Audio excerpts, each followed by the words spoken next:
so good. Creation in this game, I wanted to try Charge Blade, and with the other like concepts for like the clashing and stuff like that, thought was freaking awesome. So I don't know what the like the actual wake up move is supposed to be, but we killed him. I need to do that tomorrow. I need to remember. Oh, we got the tail! Yes! Nice, hit them all, let's go!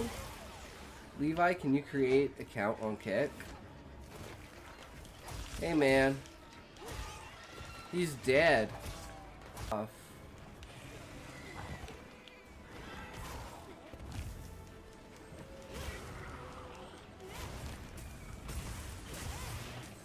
There we go, now he's dead.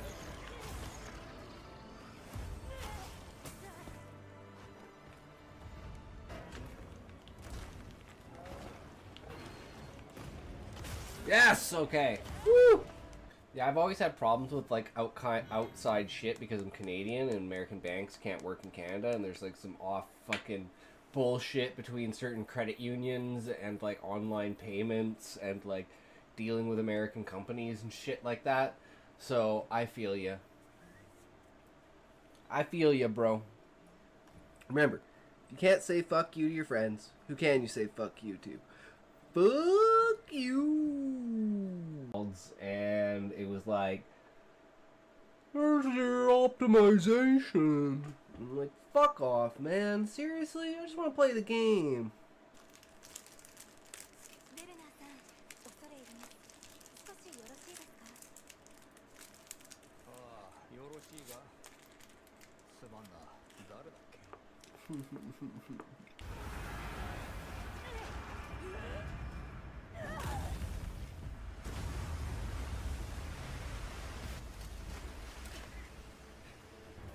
You should have like 4 or 5 places to jump.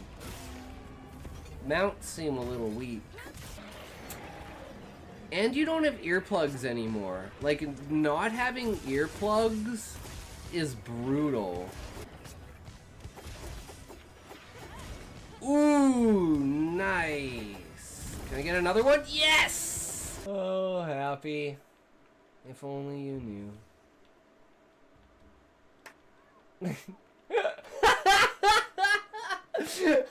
That one's new!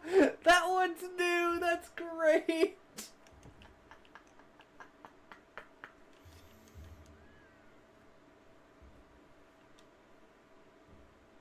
Here we go.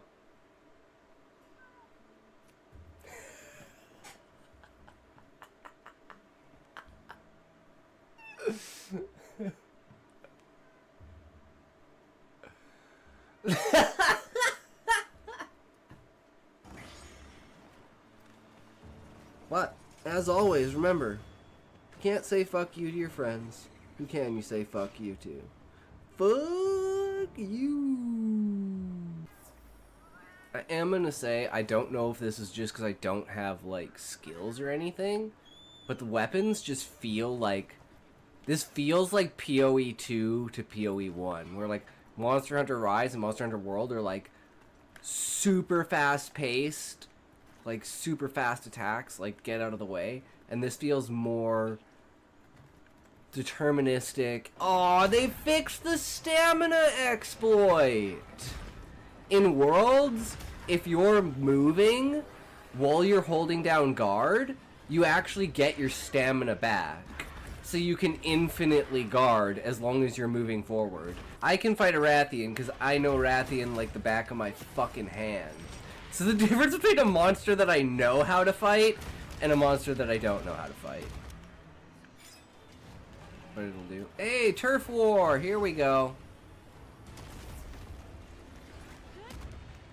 Wait, I could do sneak attack. Sneak attack. Sneak, sneak, sneak. No, I can't do it. Damn it. I gotta get used to being able to use sneak attack.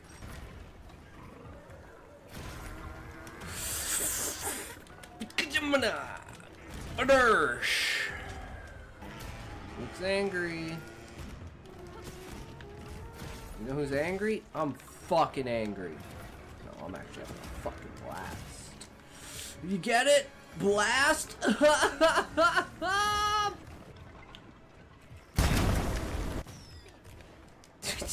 Oh, he tried so hard. I'm sorry, Happy, but that was too funny. You fucking whiffed it. As always, thank you so much for watching, everyone. We had a blast today. We finally got, I guess this is the end of the beginning, or the beginning of the end, but either way.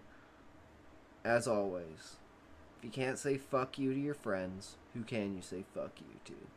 Fuck you!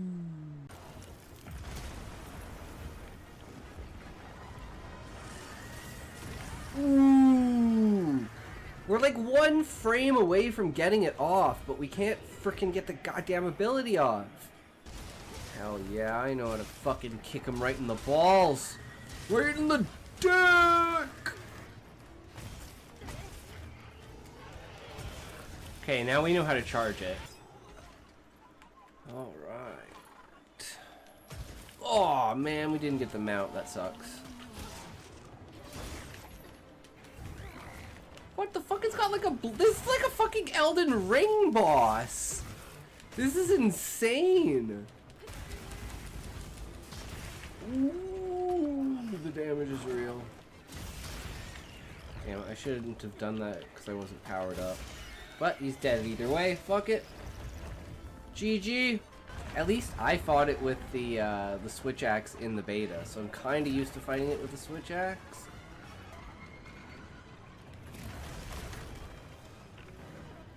Take that as a W. Yo, bro, I'm winning. Welcome, welcome, Valium boy. We just fucking rocked. Wait, did you just did you just do what I think you did, Valium boy? Wait, did you jump onto Twitch to ban that guy who just hooded the bot?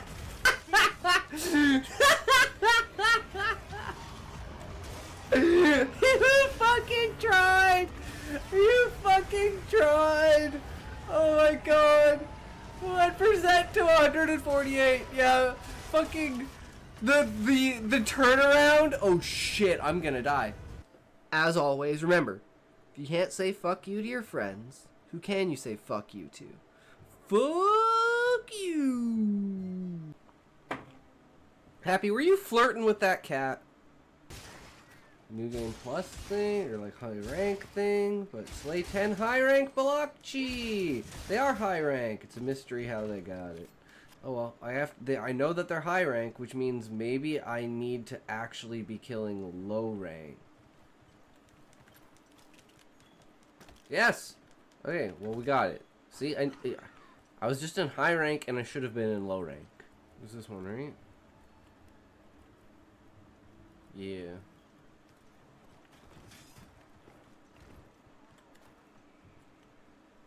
That looks badass. We're going to smash this chicken. What you mean by that? I have a hammer! Ooh, the spin to win, the spin to win, the spin to win! He's down! The chicken. There you go, K-Valiant boy. Get your ass on Twitch. Yo, yo, yo. We back again. How's it going, boys? Welcome, welcome. So today, we are doing legends.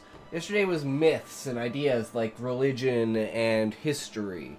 But now we're going to delve into like more tangible things, like looking at the bestiary and picking out a monster for each monster on the bestiary to make like basically a story about like, how do you say this, like one of that species that was like, you know, really fucked up in a way. So it's like, you know, like a legendary coral that's like you know, gotten so big that it's like 4 times the size of a normal coral, and like it eats other corals or something like that. Like it's a super territorial thing. It's like the father of corals kind of idea, and then, you know, we turn that into like a notorious monster or elite or whatever you want, like some sort of monster that is encountered through legend throughout the story, and then eventually physically encountered in some way, shape, or form to like prove that legend or that story about that creature to be proven true. That there are cases of monsters that basically like go off the deep end with like either a mutation or something happens to them and they just go crazy and like, you know, get super strong and super aggressive, or like they have a certain reason for doing something, like a really intelligent monster that's like, let's say like a specific beastman, like the Lamia that would be the beastman in the council at the beginning of the book who gets exposed would be like one of these notorious beastmen. One of the beastmen who's like on average like hits the peak of intelligence and like understanding and comprehension to the point where it can actually interact on a level of normal people as opposed to like just at an intellectual level of a child. But that is the idea for today, so let's get into it.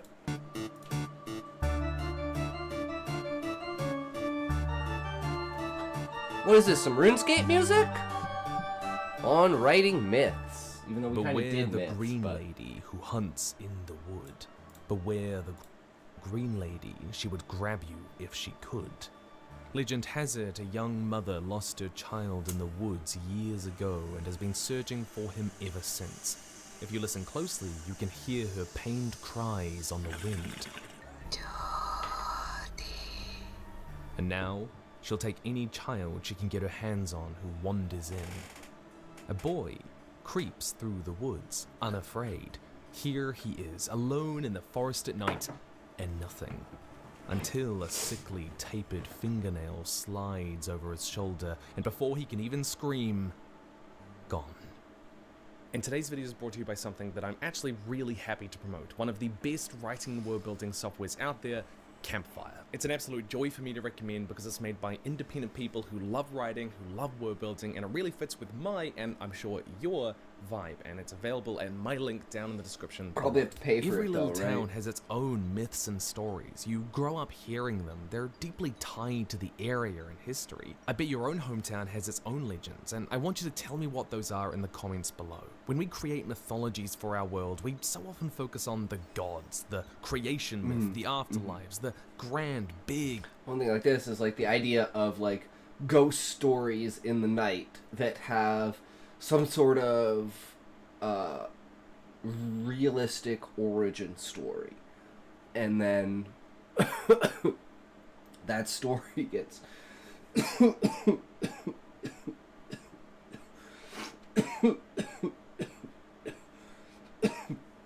excuse me, twisted until it's like an idea of like the Blair Witch or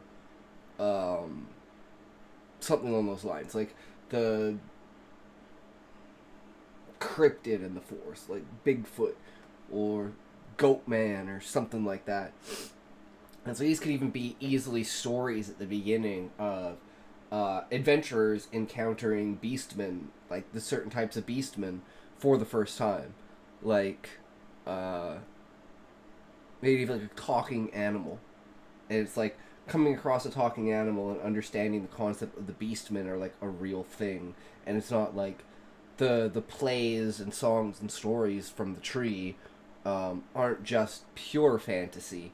They have bits in reality, because from the first generation after the creation of the tree and the fall of the moon, that generation was basically knew everything. So they kind of, in a way, put it down in song and play, but it's been twisted over the years to be unrecognizable via the monarchs interloping, of course, just to keep the ideas that such a thing was actually possible to a minimum. But that still influences the fanatics and causes them to do fucking crazy shit. And even, like, among the fanatics, like, having, like, their conspiracy theories and stuff like that, have basis in legends over the fact of the Beastmen War, that there were Beastmen, that there is, you know, a species hiding in the shadows, controlling everything. Again, complex stuff that all fits together, but these urban legends are on an entirely different scale. They're often small and isolated, often not very detailed, but they tell Like, usually stuck to certain areas, right? Like,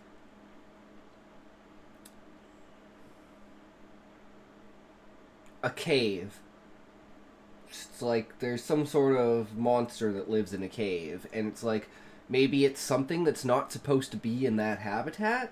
So it's like an area like around the tree in a tropical area where you're most likely going to see, let's say, like for territorial animals, like, you know, like large cats, like panthers, jaguars, something like that. So like a coral from Final Fantasy. And then you would have like probably something more akin to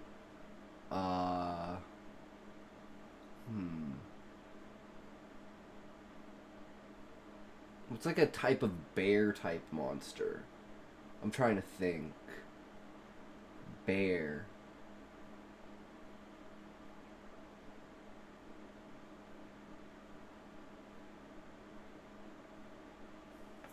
That's what I have to look up. Bear type monster Final Fantasy. So they straight up just had. Oh, a bugbear. Oh, that's an interesting concept. So they kind of do have bears. Owl bear. No. A vol bear. So they're just like basically bears. We have something like, ooh, I mean that's random as fuck, but like an eye. Like a magical eye that's controlling like the animals in the area or something like that. And it's like an area that animals kind of go crazy. Because I always wanted to do like the infected animals thing, like the shards from anima have infected some animals, and it's kind of like a frenzy effect on some animals that you know, you'll find like a stronger than normal monster essentially, and it's not a notorious monster. Like it has a lore and a mythos and like a backstory and a background and a reason for why it's so much stronger than others of its species essentially. And having this wide open area where, let's say, the corals used to be very passive, and now all of a sudden in this one area they're all like super aggressive with like red eyes, and it's like they come in the middle of the night to attack the village, and they've never done this before. And then it's like an adventurer comes by and finds out that there's like an evil eye in one of the caves that's been controlling the monsters as like its bodyguards to keep people away from its territory, but it does its maniacal cursing of the Beastman village or something like that. So I think those kinds of ideas definitely play a cool thing. So I think that's a good way to go. So we get like an evil eye takes residence in a cave and begins to control the monsters in that area, causing them to be extremely aggressive and attack adventurers and beastmen villages, causing... And this is kind of like an apparatus on top of it is like, oh, this was a... Like, the reason why we know of this legend, let's say, is it was a quest that was posted, like, 150 years ago. And it's like, it was just such a riling of the time, because no one had seen an evil eye before, or at least in this area of the world, and it's, like, caused speculation as to, are other species going to migrate from other areas, and what was the causing of this evil eye to come down from, like, the mountains or wherever it was in order to basically cause this trouble on its own, because usually they would stick together in groups and basically travel as a territorial, like, pack. And that would give them more control over the area and stability in, like, defending themselves, whereas a lone eye could easily be taken out once people realize it's just an eye. And that's what the adventurers figure out. So it's like,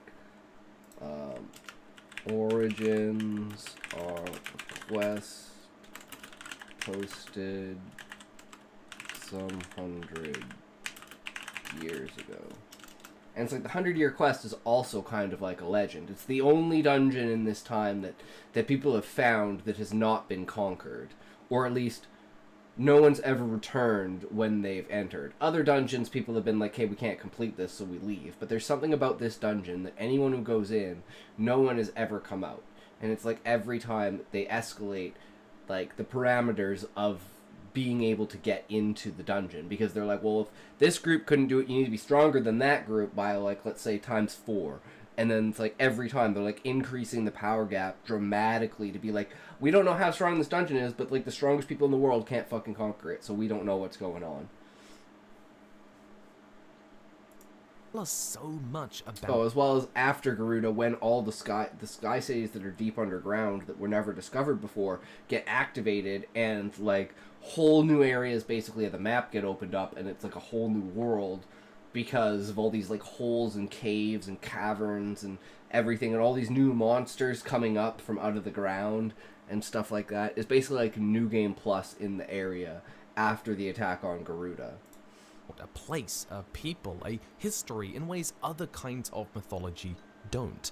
And yet they're often overlooked, you know, in favor of that. Or like the idea of, let's say, there was a lone octopi that went off on his own, like, before the Beastmen Wars, or like during the Beastmen Wars, like he was maybe, let's say, a pacifist. So, like, origin...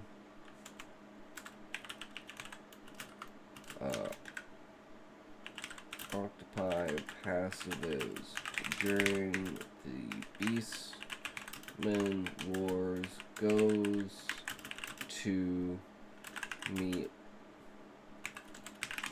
Beastmen and tries to converse with them, winds up on their side, flying on a dragon for, or after the fall of the moon. So there's a Beastman mythos about a octopi turning to their side during the war and giving them information. So it's like maybe this is one of the reasons why the Beastmen are a little bit more advanced than they should be, is they've gained the knowledge. At least this one piece has. There's like this one like section of, let's say, like Dalmal people or the kangaroo people or rabbit people, whatever you want to call them, that are like way beyond the rest of their species. And it's like the people that come from this like hidden, darkened village are like, they raise like the highest of their species. And it's like they've ingrained themselves, because of the teachings of this one octopi, have now ingrained themselves into every single Beastman race. So there's like this secret tiny sect of like, let's say 15 to 20 of each of the Beastman species, like individuals of each species. So that's like 120, 140 people overall. Something like that. And they're all split into different areas, and they're like communicate through each other, and they're the reason, let's say, they're where the QP came from, and the reason why this like hidden mythological, historical, and religious knowledge is kept, even though none of the other species actually like have ever used this type of like writing technology before. So it's very confusing what it is. People think it's an art or a decoration, but it's actually a language that allows them to pass on their knowledge through these different sects. So it's like confusing why different Beastmen have different or have this same like style of creation of art, it seems, across only specific like high valued sects of the different species that would basically be like the shamans and the like witch doctors and the medicine men and the, you know, spiritual leaders essentially of their entire species, segregated off and then sent on pilgrimages across the Beastman lands in order to create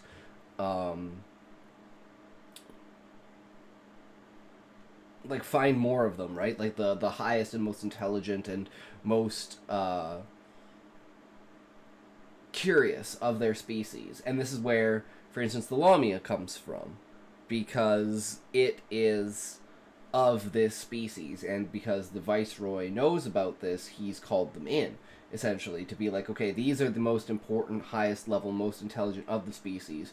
Let's see if we can get them to act on, like, our behalf inside of the tree to try and change the politics of the tree to allow beastmen to be adventurers, because believing that you shouldn't segregate between species like that, and the way that the trade system works and how people treat beastmen as a third party citizen, like the monarch just kind of doesn't like it, or the viceroy kind of doesn't like it. So he's trying to change the perspective of the people in the tree towards the ideas of non-segregation, and allowing like the beastmen to occupy the tree and not treating them as mindless beasts, because even among the octopi, the avians, and the insectoids, there are the idea of the mindless beasts, which are the fanatics. So it's like he's trying to show this, and then that exposes the fanatics, and they try to kill the Lamia and everything like that, right? But it's like this idea of a secret, hidden sect of each species that has their highest and most intellectual thought seekers in it that are pushing the development of their species. Bigger stuff, that mythological tale, those grand mythologies. Urban myths add an amazing texture and depth to wherever they're found. So let's think about them. The myth of the Green Lady who hunts for lost children has appeared in actually a few places, from the mysterious pine barrens of New Jersey, an ancient forest which existed far before humans ever set foot on the continent, to Hawaii and its deep and penetrable rainforests, both of them channeling that deep and unexplored, the sense of awe and mystery that comes from these incredibly ancient places in the natural world, and the propensity for children to get lost here. Urban legends stand apart from more conventional. Or like the idea of like, again, we're just kind of going with caves and stuff like that, because that's kind of the area we're in. Like at the very beginning with Ifrit, it's a very like it basically before the continents collided together. This section of this part of the continent that crashed into it was like underwater rivers and currents and stuff like that. So now all those caves have kind of been pushed up, and some of them have been preserved. So now there's these huge cave systems that basically go down. Some of them lead into like inside of the volcano, that go to the root systems that go into the tree, and the other ones are kind of semi-underwater inside caves along the embankments near the river that runs along the edge of like the Sahuagin territory, because this area is like basically like tropical lands into marshlands once you cross over the river, and then it's like mainly flat marshlands on the other side. And it's like the reason for the foliage and everything growing so tightly in this area despite no sunlight from like the canopy of the tree is the energy and the resources from the volcano itself, and like geothermal vents and stuff like that, causing basically the land to like rise up and push itself up, bringing everything up and allowing for more fuel and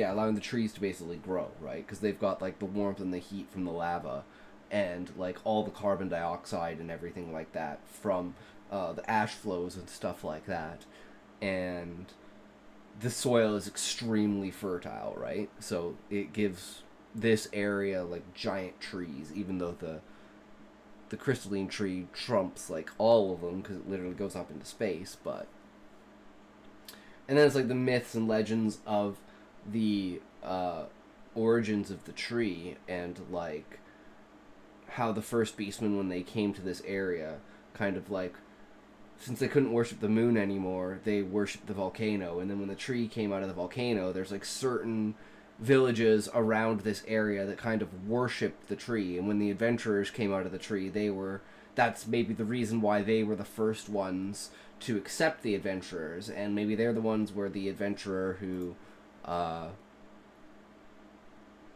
on like the brink of death and is like saved by the Sahagin and nursed back to life, and then learns their ways, takes it back to the tree, and is like one of the first people to truly be called an adventurer. He's like the original adventurer because he's the one who returned. Like the first one to have ever returned after leaving to be an adventurer, because he learned the ways of the outside and then came back to teach the people in order so they could leave as well. Mythologies by what has been described as their minimally counterintuitive. Oh. And the point I was going to make is like having something like a whistling cave or something like that, where it's like or like a gurgling cave or something like that, where it's like some sort of water and like air effect causes the cave to like sing in this horrible way kind of thing. And it's like it's enacted by, let's say, the mechanisms that the octopi still in the water are using to recreate the currents. And it's like putting that in place causes this kind of effect to happen. And it's like there's this whole urban legend around this cave that has this monster in it that no one's ever gone for. No one's ever like heard a monster that makes this sound. And it's like so loud and ferocious, people think that it's like a roaring dragon inside the cave. But it turns out it's just like an odd interaction between like a couple of airway holes in the bottom of the cave and like how water functions with it to like trap air to create these like sounds when the air is finally released because of pressure or something like that.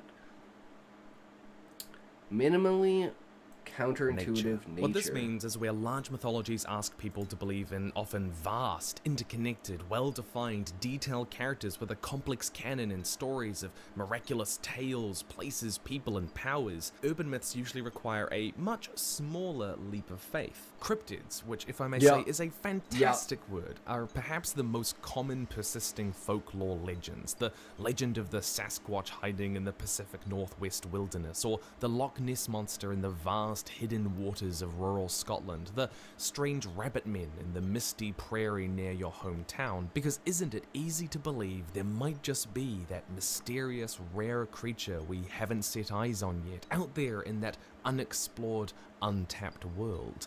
I mean, there are whole regions of planet Earth inhospitable to humans that we rarely go to, whole genres of literature that draw on the sense of that, and what might be hidden there. It's no wonder so many cryptids supposedly dwell deep underwater, the last Kraken. bastion truly unconquered by human endeavor. We know the surface of Mars better than we know the bottom of our ocean. Yup, For so that's long, fucking many scary. urban myths have been dominated by this sense of... And that's why people could definitely like the legends that fight against the norms, like the reasons for things in certain areas, like the octopi being like originally a water race and coming out of the ocean and attacking everyone, and having this like small area in, let's say, like a far off land. Like for instance, like a good example of this would be like the Mughals, the Kate Sith, and the Cactuar. You interact with these creatures, possibly, I don't know if you actually directly interact with them or like hear stories of them, but it's like legends of like, you know, these these creatures that are like little puffballs coming around and, you know, singing poetic musings of like life as like philosophy and stuff like that. And it's like they're like the kind of idea of like mischievous fairies poking at the understanding that people have of the world in order to create this grand facade to make people believe in something that's not there. And it's like their entire existence is based around basically like pranking people into believing things that are pretty fucking stupid, but they like convince you of the grandeur of it and be like, well, no one would ever come up with something this like ridiculous or stupid. It has to be true, right? The unknown natural world that will swallow us up if we go out there alone. It's dangerous, it's awe-inspiring, and what could be there? Even today, we're still uncovering creatures unfamiliar, unseen, strange, and bizarre, with biologies that sometimes make us squirm. And if they exist out there, well, who knows? There's a legend called El Quiero Vivo, the living leather, said to inhabit some of the deep rivers and forgotten lakes of the Andes Mountains in Chile, where, again, very few people are able to go. It looks like a piece of leather made from a whole cow, able to jump from the water and swallow its victim down whole, teeth at its edges, leaving behind a lifeless shell. And this is just one way urban legends can enrich the tapestry of your world. You'll notice the stories of the Green Lady, of Loch Ness, of El Quiero Vivo. Or like the idea of like strange creatures, but it's like a decayed whale that's been beached. And it's like this massive creature and people think that it's like a dead dragon or something like that. And they have like tons of different stories as to it. But it's like, I think that's a really good one. Something like a beached whale has been decaying.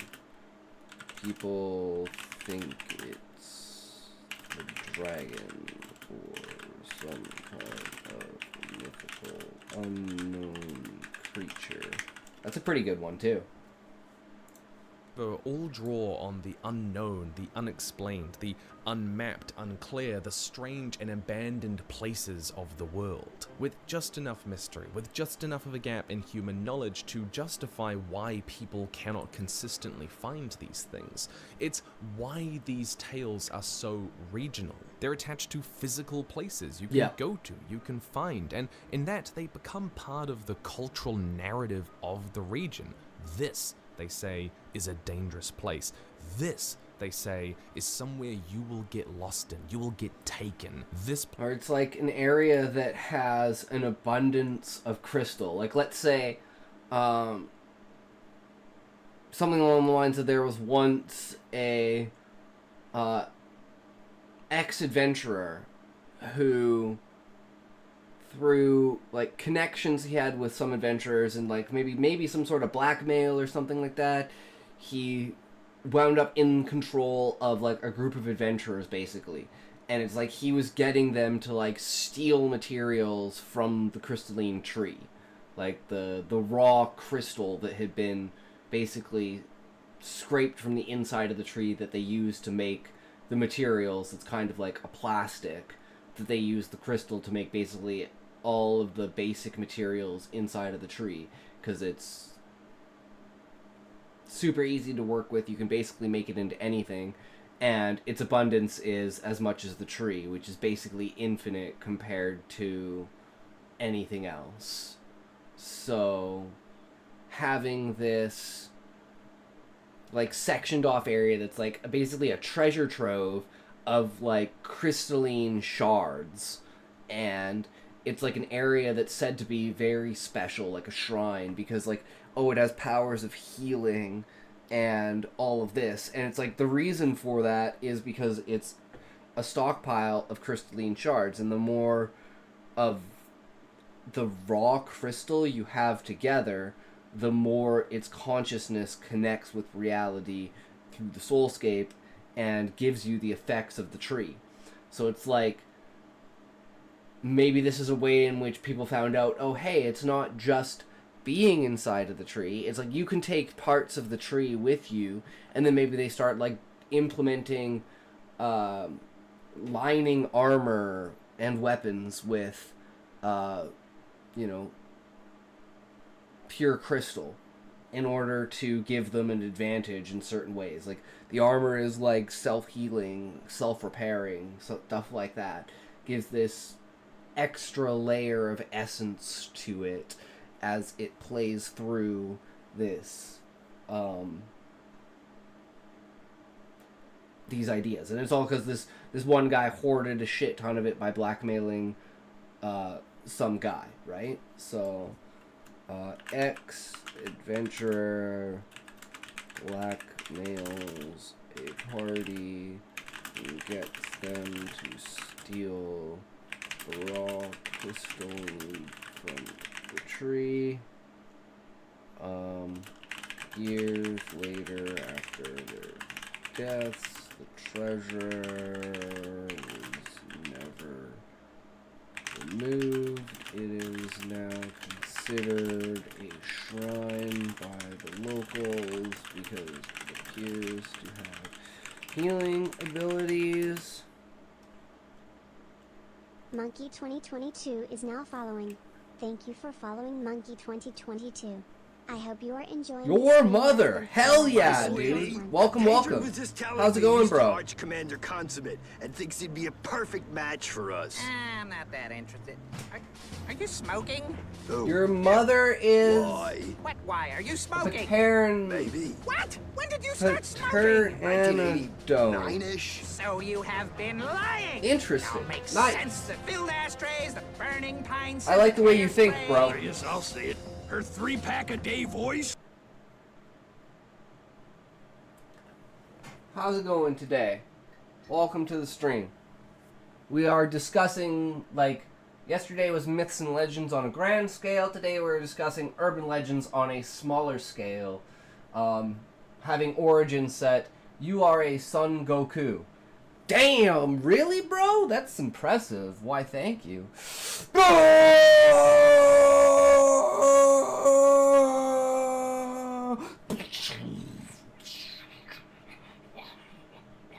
Definitely Super Saiyan there, bro.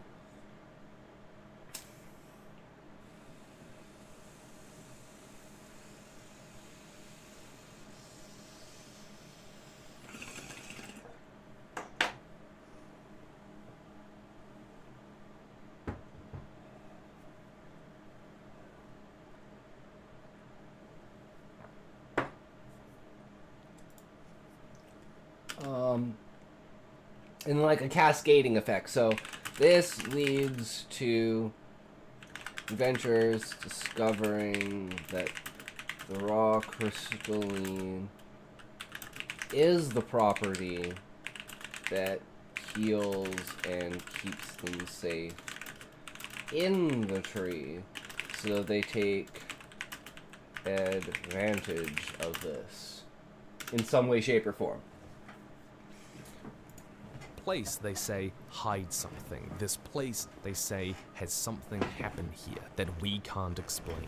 The local people have a relationship with these places that often gets expressed in urban legend, because there's a certain power and terror to places that humans cannot control, that they have not yet mastered or conquered. So it's no wonder these places are such fertile ground for cryptids, legends, myths, and horror stories. And it can be as simple and small as the way the light hits a waterfall or a lake or a tree and makes people think they see something there, the shape it casts, the shadow it creates, and it can only happen there in that specific place, but enough people in the village see it to enter the cultural memory. Of course, urban legends do spread sometimes. The myth of Bloody Mary, where you say her name in the mirror 13 times and you see her ghostly, devilish face, It's evolved over time and spread throughout the world. It went from a peculiar wedding divination ritual to become the Hanako-san myth in Japan, which shares a lot of similarities, taking on the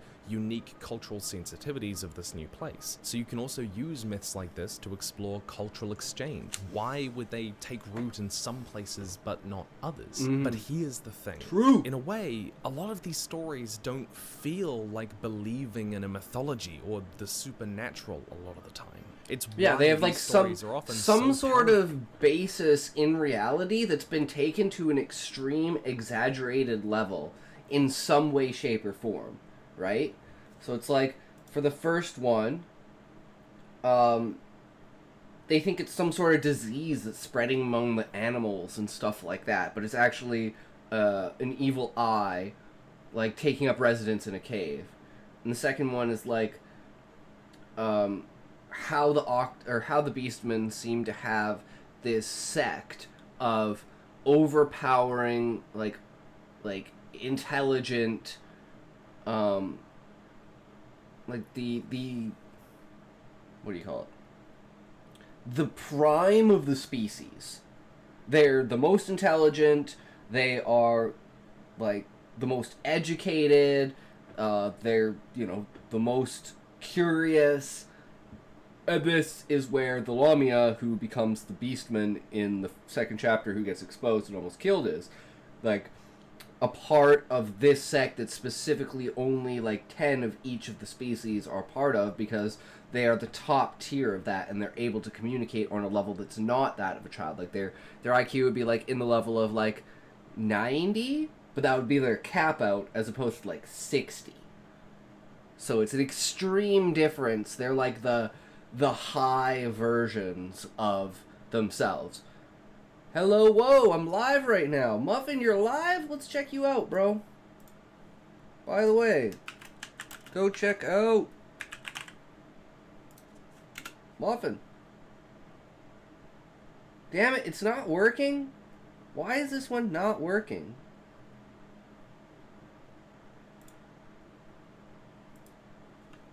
I swear I tested it and worked. Maybe it's just cute Muffin TO? No, I don't know. It's fucking broken. I need to fix that.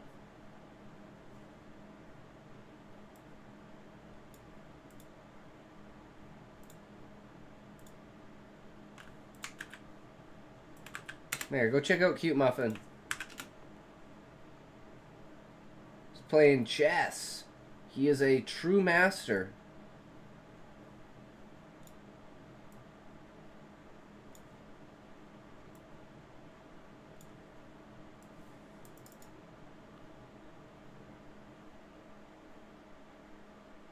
He's the master of chess.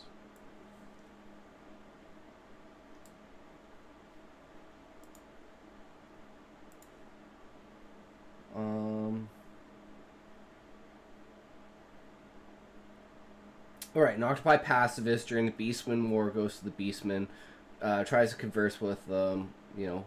So he winds up being like a defector, essentially. And then something like a beached whale that's decaying. People think of it as a dragon. Did I skip the one? Or did I not write that one down? Something like the Wailing Cave. A Wailing Cave sounds like some great monster lurks in its depths, but it's really just the interaction between the holes in the cave walls and the tides of the water, because of the mechanism of the octopi, the bottom of the sea, trying to recreate currents to keep the world alive. So it's like even some of these have their origins in like grand things, such as if these things didn't exist, the world wouldn't be able to exist. palatable to so many people. But they're basically like urban legends around their areas, and then discovered through either side quests or just interactions, or through stories told or plays or something like that. Then you learn about these different ones. It's the idea that you might not believe in gods or apocalypses. You might not even believe in specifically the Green Lady or El Quiero Vivo, but you might be willing to believe that there is something out there in the forest, that something happened in that asylum all those years ago that we can't quite explain, that we don't quite understand, that led to something terrible. And we can't dismiss that feeling, and so it manifests in an often nebulous belief in some kind of urban myth. Where those supernatural elements do emerge, they're often ill-defined and flexible, allowing you to interpret them or minimize them in your own way. While the popular vision of a vampire was codified with Bram Stoker's 1897 novel Dracula, the concept had existed for thousands of years, with iterations ranging from strange, vicious cryptids to normal people who drank human blood and suffered the consequences, becoming deformed, to supernatural entities caused by malevolent spirits, everything from beastly cryptid to intelligent. And the same can be said for werewolves. The range of natural to supernatural descriptions and causes and features allowed the legend to adapt, to remain explicable and a mainstay for any number of strange events, with stories embracing these over time, even today in stories like Castlevania, a patchwork expression of the supernatural features which have still persisted. And these sorts of urban legends go well beyond cryptids out in the wilderness. You will have heard stories about old asylums, abandoned military buildings, empty houses, old battlefields, cemeteries, where dark and terrible things would have once happened, some of them seemingly inexplicable, or at least unexplained. And those who go there may even report strange things in line with that, maybe because they were expecting it, or maybe something else. Because this is a second way urban legends enrich our understanding of a place, of your world building. They are a lens through which we understand our history. They personify and mythologize our cultural prejudices, our taboos, our hierarchies, our mysteries and tragedies, almost as a way of crystallizing and preserving these parts of our history in a more concrete way. They represent ways we look at ourselves and each other. Many American urban legends from the 18th and 19th centuries have a deep racial commentary, like the Night Doctors, ghostly figures with needles in their hands who would supposedly roam the streets of southern cities and kidnap African American men to dissect them in terrible ways, with some basis in truth. African American bodies were bought and sold and cut up for medical schools, often stolen from their graves because the law did not care to protect them, and this time period was rife with racially motivated murder as well. White communities at the time would even use these myths to frighten black communities and prevent them from fleeing to more friendly states. The image of the ghostly Ku Klux Klan member was even incorporated into the myth at one point, and the stories of just what they did expanded and developed with time as that myth and those prejudices developed too. An 1896 piece in the Journal of American Folklore reads, "On dark nights, African American people in cities consider it dangerous to walk alone on the streets because the night doctor is abroad. He does not hesitate to choke colored people to death in order to obtain their bodies for dissection." The Night Doctor grew out of real events, but really developed and expanded as a reflection of the fears and prejudices of the day. And just as commonly, going beyond this, our prejudices, our taboos, our hierarchies will change how the real events, whatever these legends might be based on, end up getting interpreted, or even fundamentally changed. Are particular groups more likely to be painted as victims or heroes? Are particular details more likely to stick around? What kind of myths are they likely to believe and perpetuate? What would they warn against if they are cautionary tales? They might be... I've done only a few streams and I already have 21 followers. Yeah, man, I told you, Muffin. Like, see, my problem is I'm not good at anything.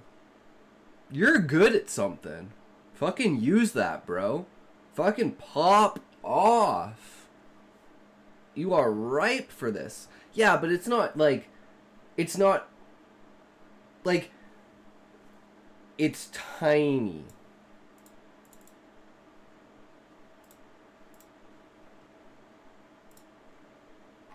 Like, the entire category has 282 viewers. Now let's look at Trackmania.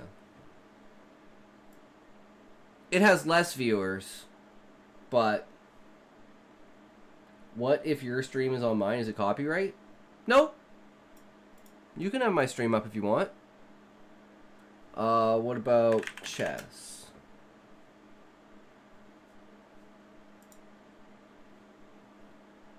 Want to play chess online or learn how to improve? No, like category. Not channels. Chess category. 2.5k viewers. That's 5 times, 6 times more people watching in that category, right? So it's like you're in a good category to get exposure. There are problems with large categories and there's problems with small categories, but I think that chess category is about the perfect size for something like that. Be more likely to blame the marginalized, the poor, women, or people of color. You can actually see this dynamic vividly in H.P. Lovecraft's work, which, while strictly speaking is not urban legend, It's because he was a racist fuck, but that doesn't make his writing any less. expresses itself and structures itself very much like an urban legend system for New England, with all of the same tropes. The cultists he depicts are nearly always people of color, and that is intentional in his case. Then there's the little-known Eastern European tale of the Black Ambulance, which would kidnap children to harvest their organs, only to dump them on the side of the street with little memory of it. This legend arose from 2 things at the time, though. Human trafficking in Eastern Europe led to a large illegal organ trade, which still goes on today to an extent, and the NKVD, the Soviet secret police, who would often drive the car people MK4 described, Ultra? playing on that fear of how people would disappear with little warning. These tales are used to represent, reflect, and to a lesser extent explain the fears, hopes, and tensions of a place. And these can be very local, very I'm just thinking about, like, what about an urban legend inside of the tree? What about, like, a legend of people getting lost in the walls? Because the way that you travel through the crystalline tree is basically you tune yourself to the crystal, and then you go through the crystal. And it, like, bubbles around you, basically, and you travel through the tree itself. So it's like an air tube or something like that, but it doesn't have a specific thing. It just goes where you want to go, and it only forms around you, and it avoids colliding with anyone else. But then there's like myths of people going missing in... Oh no, this is perfect. This is perfect. So there's myths in the tree, urban legends, of people like going missing in the walls and disappearing. And people have like disappeared inside of the tree before. And there's conspiracies about, oh, it was the monarch who did it, it's the government, you know, it's like fanatics, cults.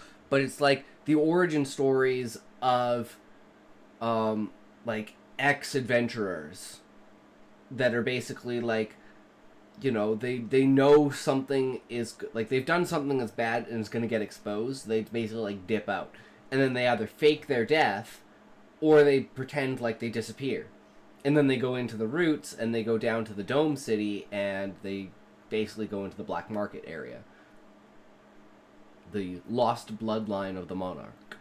That's where they preside. And that's how like people kind of escape, is they just disappear into the walls and then are never seen again. And it's like faking their own death kind of thing. And it's like there's tons of missing people and stuff like that. And sometimes people are found, and some people even, like, it does happen sometimes where like you know, like a story of someone who's like really, really tired and like they pass out inside of the wall, and then they're like stuck inside the wall because they don't know where they are and they don't know how to get to where they're going. And then it's like days later they like wander out, or maybe like a month later or something like that. It's like, they've been trapped there for like ever and they didn't know why. And it was like just like a conscious kind of thing where it's like they were kind of fucked up at the moment. Like, maybe they were high on drugs. You never know. There are drugs in the book. There's, you know, that kind of... Maybe they ate a crystal and they shouldn't have, you know? Some fucked up things. But stuff like that has happened before. So it's like, inside crystalline tree, people disappearing into the walls and never seen again, plays into missing adventurers who fake their death or disappearance to become outlaws.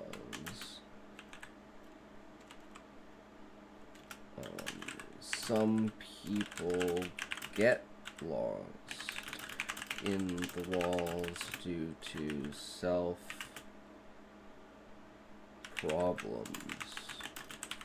like drugs or age, either too young or too old.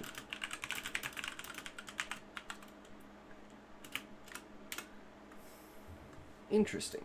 Textual fears and hopes and tensions which do not matter outside of this very specific area, whereas a lot of mythologies tend to deal with much larger questions of life and survival, stories, events, and questions which may not translate or be that relevant to other communities, but hold immense weight for this one, that shape their cultural narrative and how they view themselves and others. A murder in a local mansion becomes the origins of a ghost. An eclipse becomes a terrible sign for any marriage after a man happens to be left at the altar during one. A large grate on the side of the road is where a cloud waits for the rain to get so heavy that it can kidnap your children and leave their bodies floating out later. We all float down here, they say. In 1981, Springfield, Illinois, a man took an axe to some people in a local hardware store. He mauled them and left. He was never identified, and you can only imagine the sort of myths that rose from that.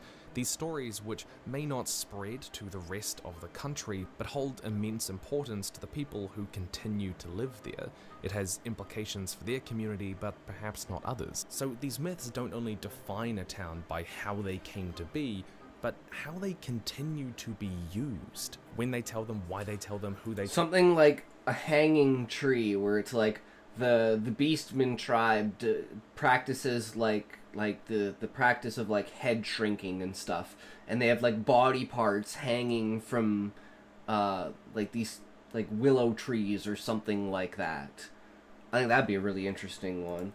So like a Beastman tribe practices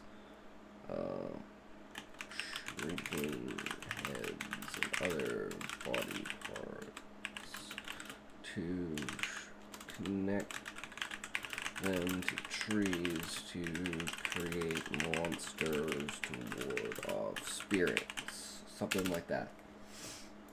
tell them to, how they rationalize them, weaponize them, who listens to them too. And that'll change over time as the town changes. Does something that started out as a warning or a cautionary tale or something dangerous become a party game? What tragedies defined the town you're creating? What tensions are there that might shape the legend? Prejudices, taboos, hierarchies which might be exhibited in these legends. Even if they reflect real events that happened, what would naturally be remembered and which details would be omitted or sidelined or doubted? Oftentimes these stories are remembered not only because they're maybe shocking or horrific, but because they run counter to what people expect. The fact that it's their story only makes it more memorable. I actually wrote a story that incorporates a lot of this called The Life and Death of Lucia's Library.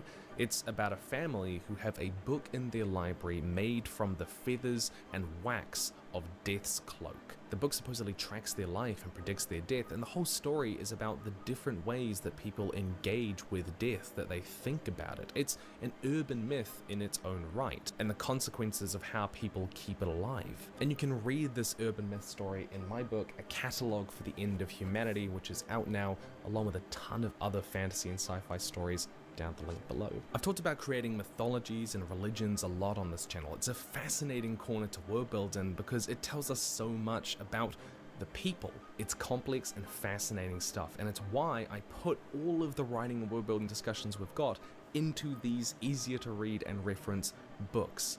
On Writing and World Building Volumes 1, 2, and 3. And 3, by the way, is just out right now. It's the biggest and best volume yet, with like 27,000 words worth of extra detail and depth that I can never get to in these videos. No, you don't need to have read Volumes 1 and 2 to read Volume 3. They're stand entirely separately, covering entirely different topics, but they do work hella well as a collector's set. And you can get a catalogue for the End of Humanity and see how I put all of this stuff into action. But I want to look at one particular fascinating urban myth, which persists today. In La Paz, Bolivia, there are rumored to be, quote, elephant graveyards hidden in the myriad of empty buildings and basements across the city, where people who wish to die are given a... Oh, that's interesting. So, like...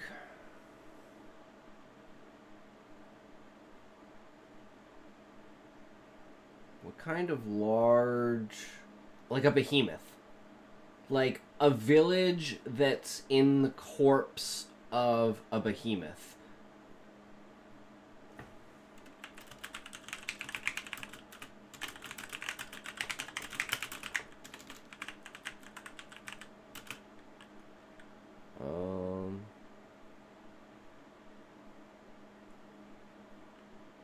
It's on its side and the rib cage and upper neck / head are the...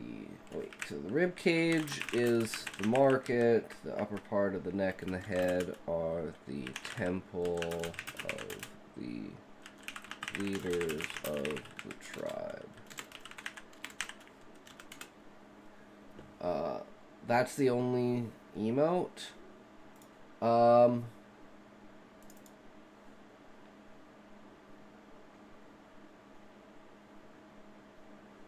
me see. I don't know which ones have been... because there should be more. But I don't know if they... because they're pending. Or they were pending. Let's see. Viewer rewards emotes. Yeah, they're pending. See? So we've got Roach, which is fine. Lurker, which is still pending approval. Spine, which is pending approval. Tokes, which is pending approval. And Dancing, which is pending... look at all them. Look at all the ones that are pending approval. And the ones that have been, like, let through already. So you should be able to do Midoriya, Cat, Lol, Ichigo. And then these ones are for subscribers. But these ones should all be free.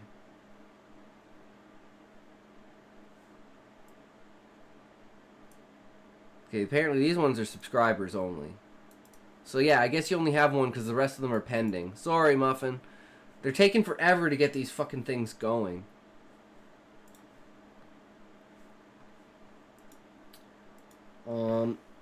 This village is a legend and contains the... let's do this, rabbit people intelligence sect.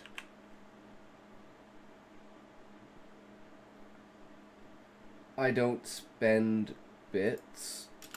Yeah, don't feel obligated to ever do that.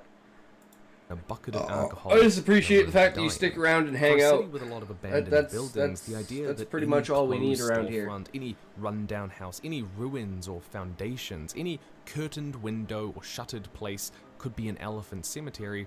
It's eerie, the idea that you might be near one at any time. There's that unfalsifiable gap, and while there is perhaps some basis to these stories, the police have confirmed they do exist somewhere, the legend has grown much deeper and further. A city built on the dead. Unverifiable, but you know something has happened before, and this manifests in this kind of aura around the city. Because no person can prove they don't exist, and that's enough for it to spread. This is a really fascinating example because it's in like a modern city. It's not just out in the wilderness. It's not based on like past events. It's something which is still kind of seemingly happening in some way, and it's based on real places you could find in a populated area, you know. These stories take a kernel of truth and the human mind runs with it, with cognitive and confirmation bias. They run on instinct that even when you know it's impossible, a feeling is still hard to ignore. I live out in the country. The roads between the city and my home are dark and long, with no lights except my own, and when it's late enough, when I'm just alone enough, even I find myself checking the back of my car in the mirror, even though I know nothing is there, because just maybe.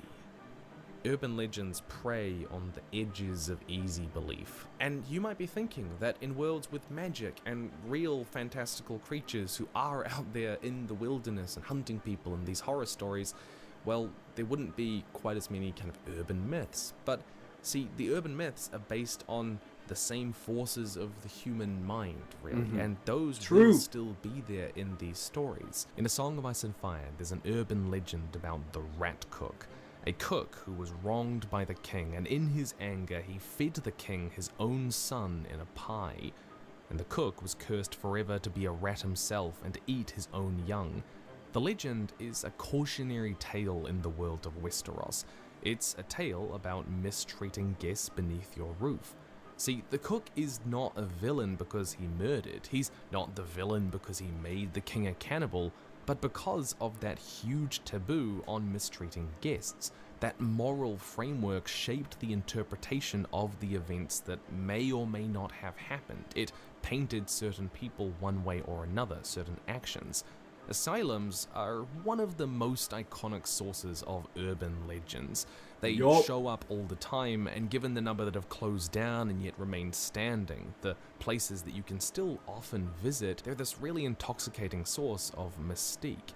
And from them comes this idea of crazed killers beyond normal criminals, even turning mental illness into a superpower, a trope which persists in a lot of stories today. But how we tell stories that style themselves like urban legends around asylums has actually seemingly shifted over the last couple of decades to reflect a change in our understanding of them too. In the game Until Dawn, the psychiatrists and doctors experimenting on those kept illegally in their care are partially responsible for the creation and destruction. Well, I guess that also plays into, like, I was thinking, like, how do asylums really play into this? And it's like, well, think about the things, so this would be something to do with the, because this is all geological location, right? So this would be inside of the dome, and, like, the lost bloodline of the monarch, and, like, ex-adventurers, and stuff like that. Like, they're all playing in this, basically, city that was used to genetically, and not only genetically change the octopi, but also create the avian and insectoid species. So they have this mythos of, like, what the fuck these machines and, like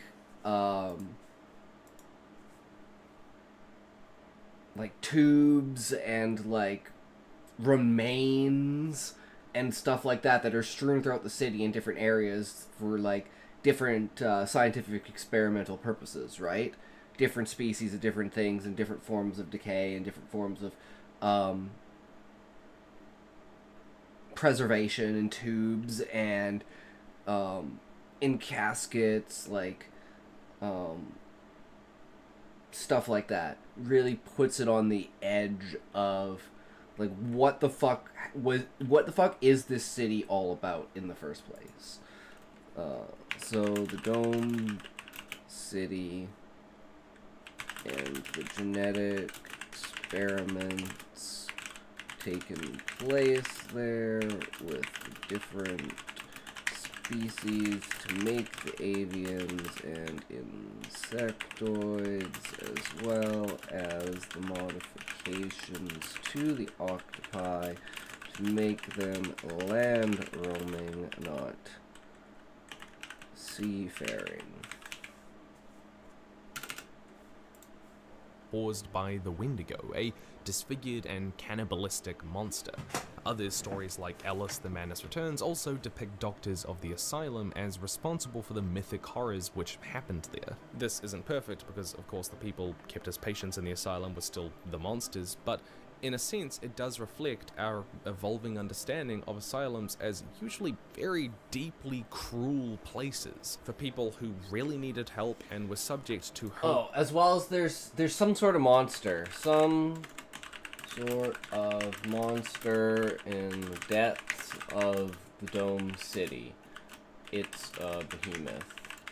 And they're doing experiments on the behemoths and seeing how if they could like genetically modify behemoths into chimerical dragons, essentially. Because one of the problems now with the dragons were that they're so basically inbred and fucked up that they're not even controllable anymore, and they're pretty, like, you know, from like dog size to house size as opposed to like city to continent sized. So behemoths are like,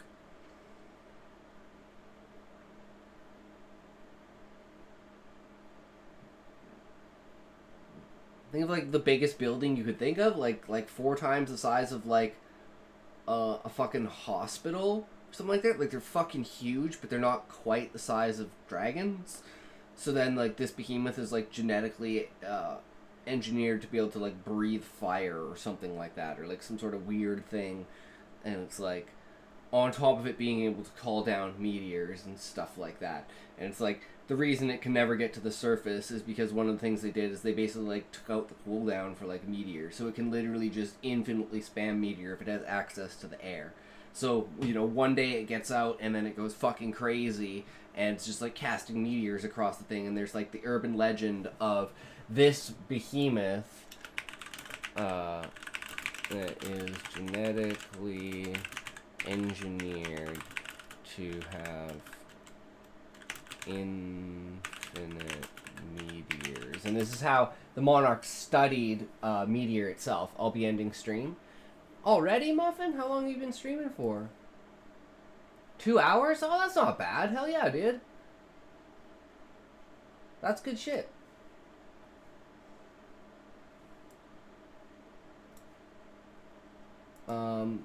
Infinite meteors. Monarch studied meteor so he could replicate it. Because it's ancient magic tied to species. Unnatural Disaster 3, welcome, welcome. How is it going, brother? Welcome to the stream, bro. How's your day going, good sir? Yesterday we were doing myths and legends on a grand scale. Cute Muffin rated my stream with 1 viewers. Welcome raiders to the stream. Hell yeah, Muffin! Up at 5. Be outside. I don't want to have to talk to your mom. Go check out Muffin, guys.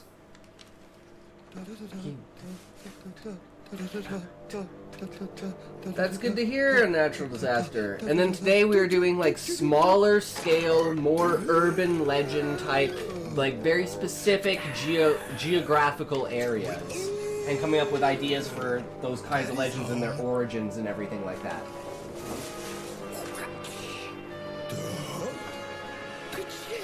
Welcome to the new viewers! Indeed, welcome everyone. Again, thank you for the raid, Muffin! I raided with 1 viewer. You.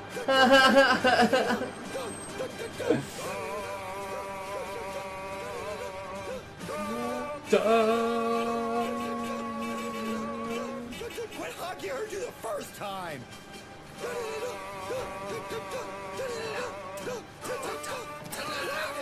Lady, no! Mom! I'm calling dog! Oh, good times. Thank you again, Muffin. It's a privilege to be raided by you, good sir.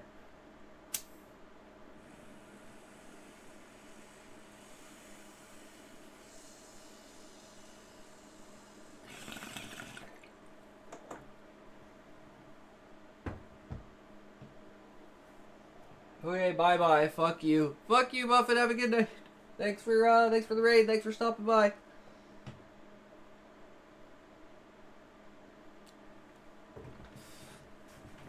Okay. Genetically engineered, infinite meteors.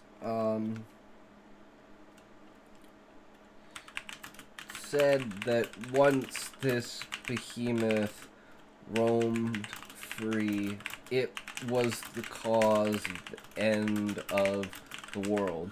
So down here, it's believed that, it wasn't the moon falling from the sky, because the octopi don't really believe that there was a moon or anything like that. They just don't, it's just not within their concept to understand that. And,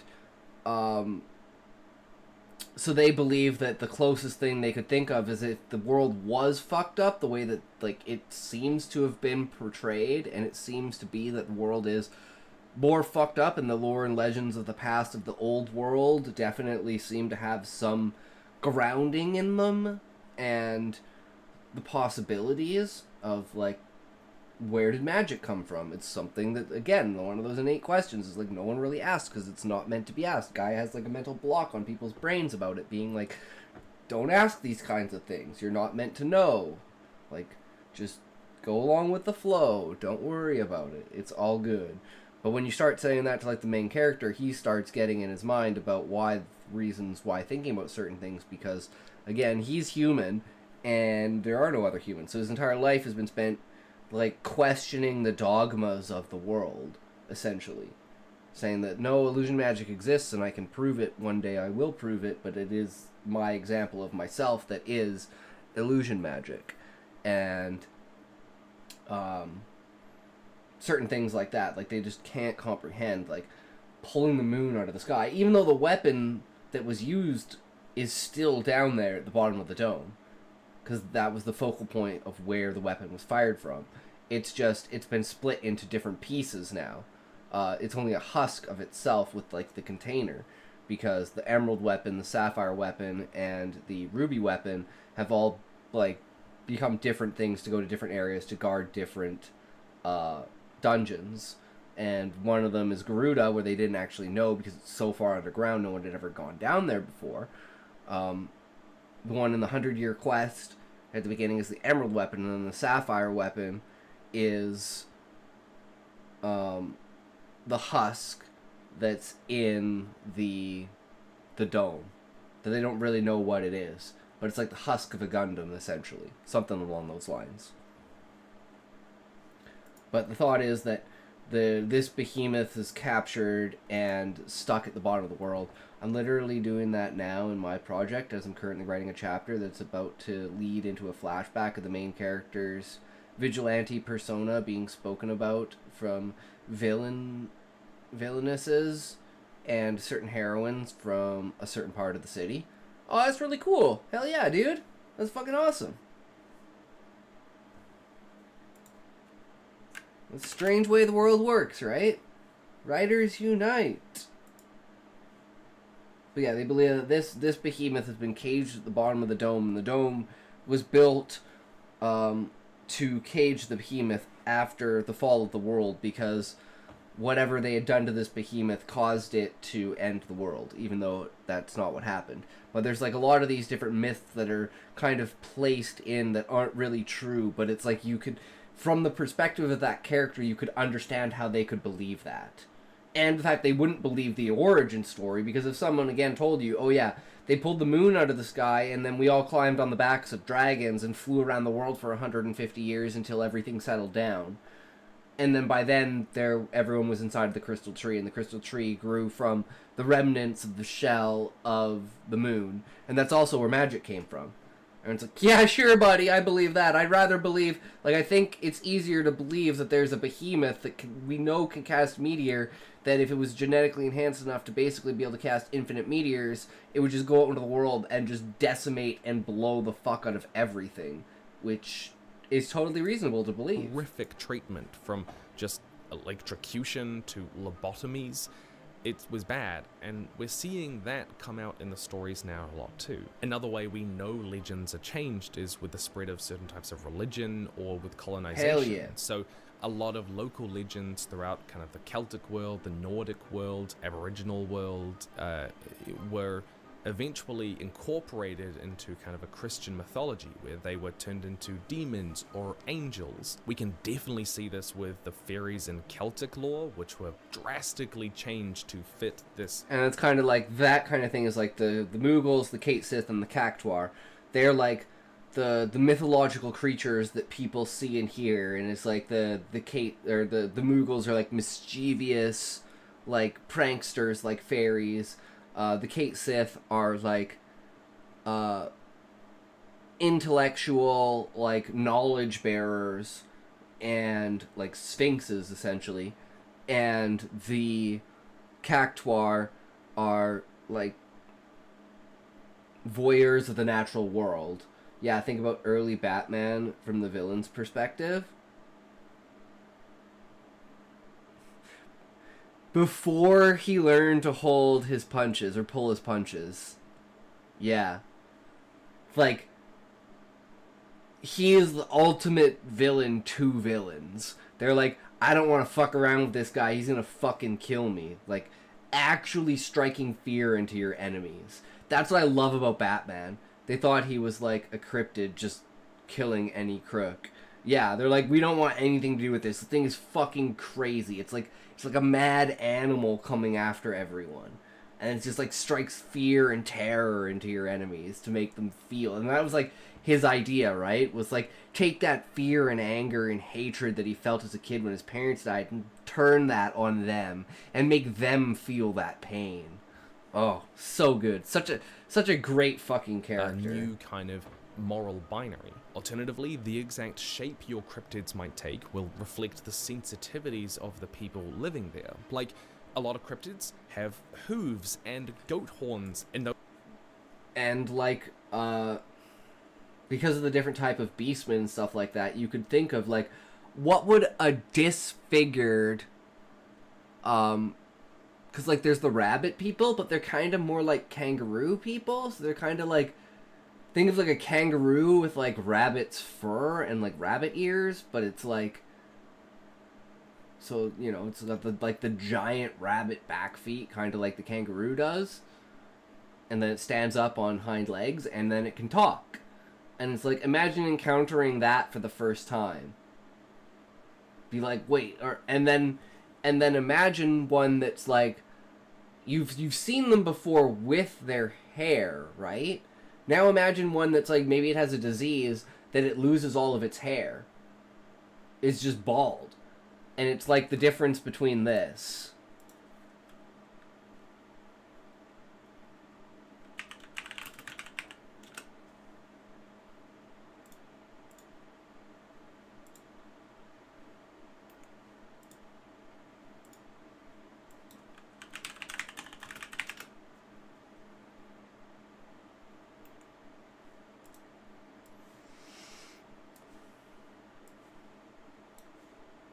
If you had only ever seen this before,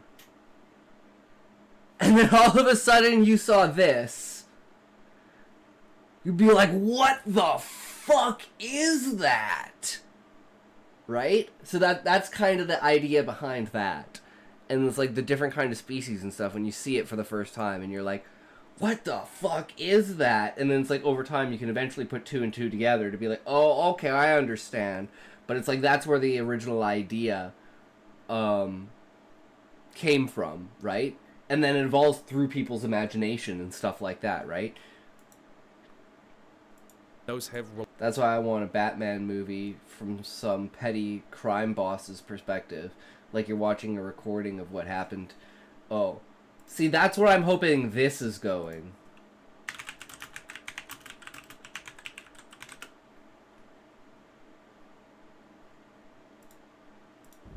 If you haven't watched it, you need to watch it. You feel any better? Look better?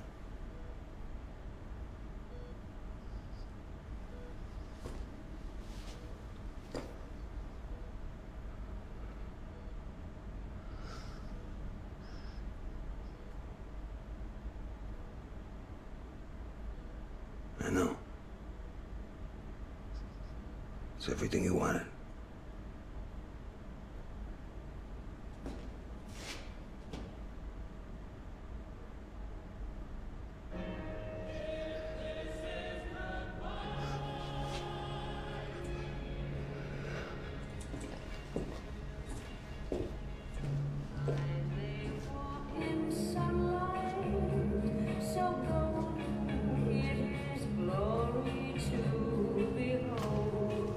she is. Oswald.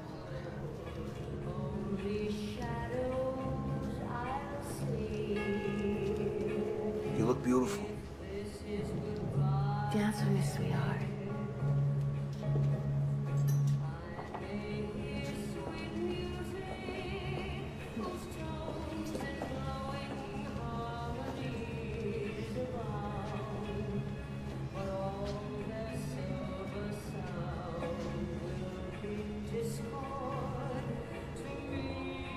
Tell me you love me. I love you, Oswald. Tell me you're proud of me. I am so proud of you. I did it, Ma. The name. Tell me I did it. You did it. Top floor. Penthouse. I want above you. Beside you. I knew you would. My beautiful boy.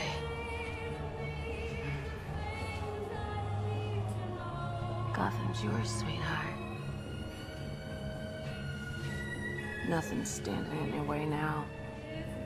Goddamn right.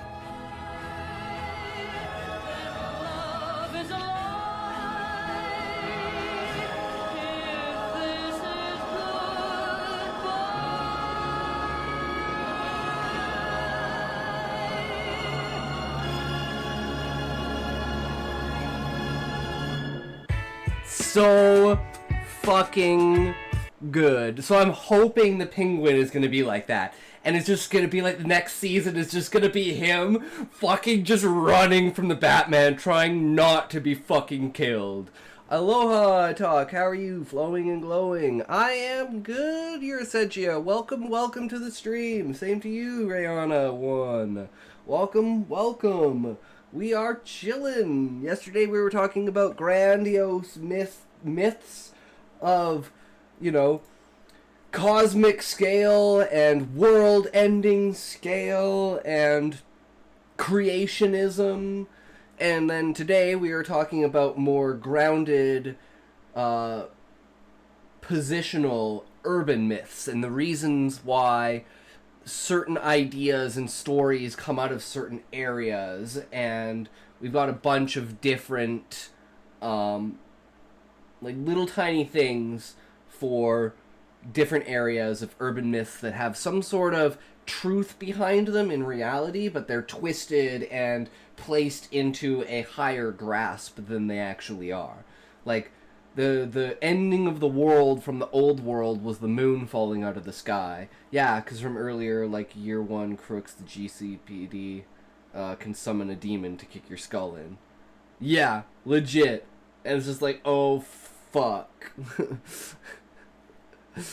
I love that kind of idea. It's so great. But it's the world ending with the moon falling out of the sky.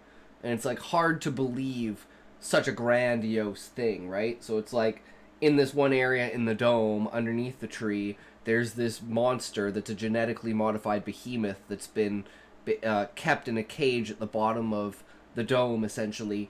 And it's the people inside of the dome believe that the world ended when this beast was released, and that's the reason why it was caught, because it evolved to a point of basically being able to infinitely cast meteor, and basically ended the world by bringing thousands of meteors down onto the world. And it's easier to believe that than it is the moon fell out of the sky, because they don't know what a moon is. So it's if there was no moon and someone told you there was an orb in the sky that mimicked the sun, would you really believe that? As opposed to you see this physical monster beneath you that has this ability, and you know that they have this ability, and this one's super genetically enhanced due to the knowledge that you've gained from the area that you're in and the research of the octopi that were doing the experiments to begin with, so you believe that this was actually the downfall of the world. A lot more logical to believe that from that character's perspective than it is the moon falling out of the sky. Because they don't know what a moon is. By saying the sun falling out of the sky. Religious connotations. It's no wonder creatures like the Jersey Devil have been depicted like that. Some animal features are regarded as normal to some people or scary and foreign to others, Or, like we see in a lot of Nordic urban legends, creatures often turn up as deformed versions of what Yeah. we already know. Yeah. We were saying earlier, like, we have a rabbit people that are kind of like kangaroo people. So imagine, like, you've seen a rabbit beastman before, and they're completely covered in, like, rabbit hair, right? And then you see one that doesn't have any hair, and it looks like a completely different... I've gotten pre-roll every time I've come here.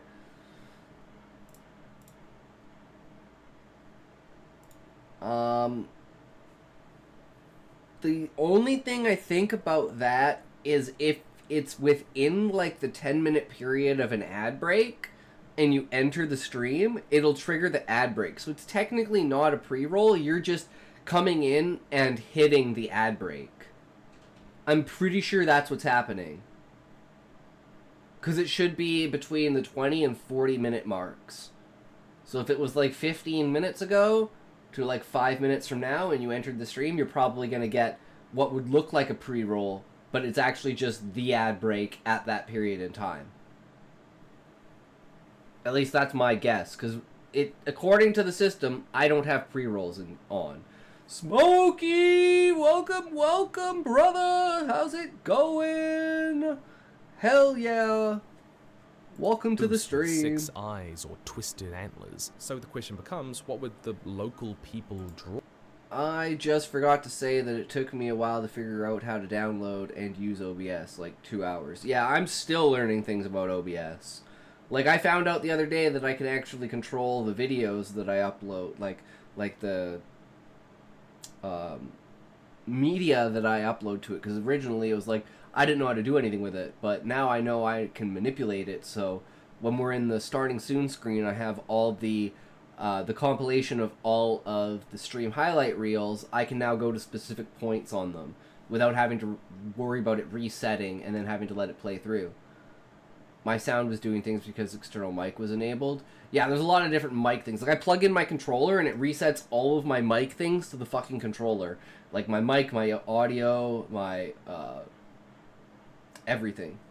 It's fucked up. How you doing? We're doing great, Smokey. We are doing urban legends and how urban legends come to be and how we're incorporating different legends from different areas in the book for different reasons. On? Which animalistic features would they see as good, bad, evil, strange, bizarre, twisted, frightening?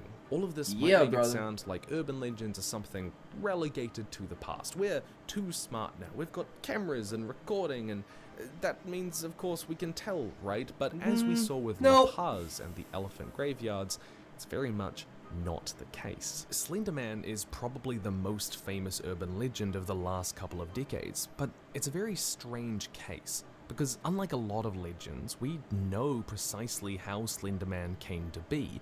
In 2006, a user called Victor Surge posted these images on an online forum as part of a Photoshop competition. And yet, despite this, Slender Man has entered the public consciousness as a urban legend with numerous reported sightings, and even in one tragic case, an attempted murder. In 2014, two 12-year-old girls lured another child into a forest and stabbed her 19 times in an attempt to, quote, appease Slender Man and gain access to his mansion, supposedly in Nicolet National Forest.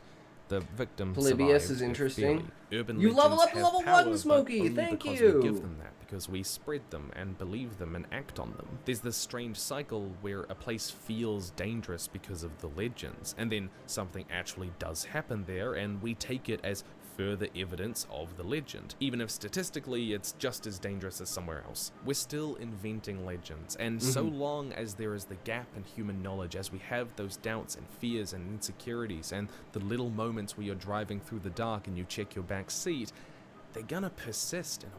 They're gonna sit in the back seat of the human mind and prod. We're still gonna take that little leap of faith. In fact, the belief in vague legends or the supernatural paranormal is dropping at a lower rate than belief in traditional mythologies and religions, because it's that feeling, right? Who knows? There might just be something in the woods taking the children. Someone missing harvested 411. organs, a serial killer out there in a pale mask that's really tall in a suit. Who knows? This serves as an example of how easy it is for these sorts of stories to enter the public consciousness. Like in my project, the urban legend of the Shade is suspected by the criminals of the middle class sections of the S City to be multiple people using the same costume, because to their knowledge, no person has that many powers. Oh, but because he has the copycat and the ability to use other powers and the fact that he's male as well, he could basically get away with anything. So that's kind of an interesting concept. I really like that, because that's like with the Warriors of Light in my book, where they're pretending and getting fake licenses to be other people, because if it looked like they were the only 4 people, they were like the strongest adventurers, it would basically call them out. But because they're pretending to be multiple other people, then that creates this ambiguity that allows them to see it in a completely different way. But yeah, I love that the idea is that like it's like maybe one person started and then one person saw that person, and it was just like a group mentality thing where a bunch of people were like, okay, let's dress up as this thing that nobody could recognize and terrorize criminals, essentially, right? And try to do some good in the world like a vigilante, which I think is freaking so cool. You believe in the Chupacabra.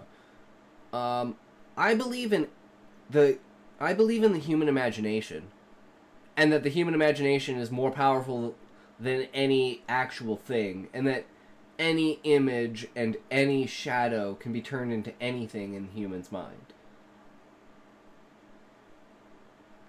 And what you think sometimes is what you see. Even when we know they're invented, and how people invent, perpetuate, and expand these legends by believing in a cycle of sorts. But there's something else to keep in mind. I know in this video we've talked a lot about the horror stories, the tragedies, the things that go wrong and we mythologize and turn into dark tales that we tell around the campfire, but urban legends can be positive and good too, and that means a lot. For every story about the monster in the forest kidnapping children, there's the Pareidolia. unicorn that's Yep. beautiful and grants wishes. There's the Selkie. I believe that anything you imagine can spread to something greater and or terrifying. When you make images out of daily things. Yup. True. Because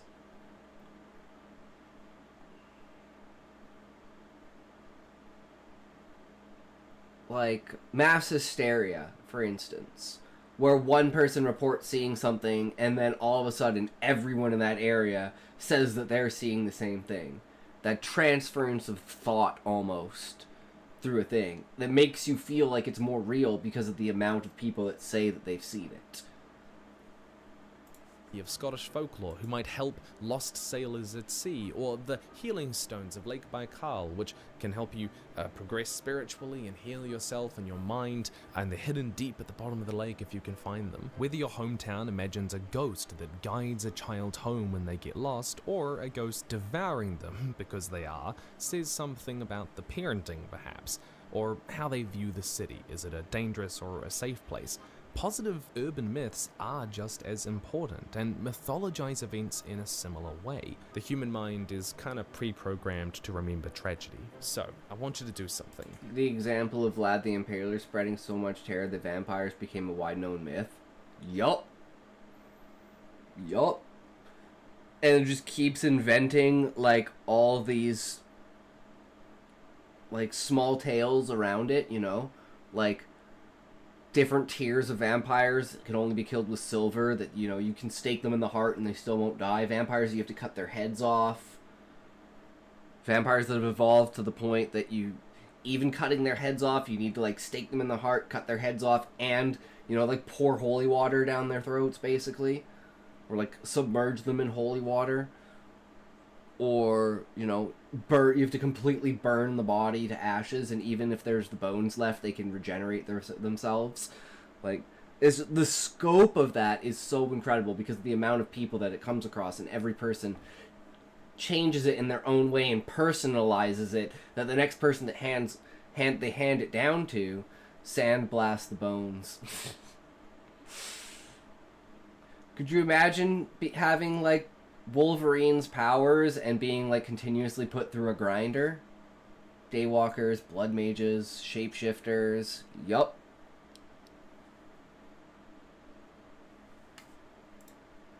As an 3 types of vamps in myth. experiment, take a town in your world. Not a big city or a country, but just like a tiny little town, village. like this one that I've got here. And figure out like 600 ways people that in would it. give rise to an urban legend. Figure out a bias or prejudice or sensibility which would change the shape that legend takes. See what physical geography might play into it. The relationship the people who live there have with that place. And the narrative that... One of the main things for the easiest thing to create something like that is have a creature in the world that's not in its normal habitat. And there's like some sort of deformity with it, like it's missing all of its hair, like its face is disformed in some sort of way, like a moose that doesn't have it, or like a horse, for instance, that doesn't have an elongated jaw, like their jaw is like stumped in some way, so it looks like it's like a human face, and it's like that's the origin story of like a centaur, was like a horse with like a stumped face that kind of looked like a human face. And then just all of a sudden from there, it's like, oh no, then now it's like the idea of centaurs, half man, half horse, right?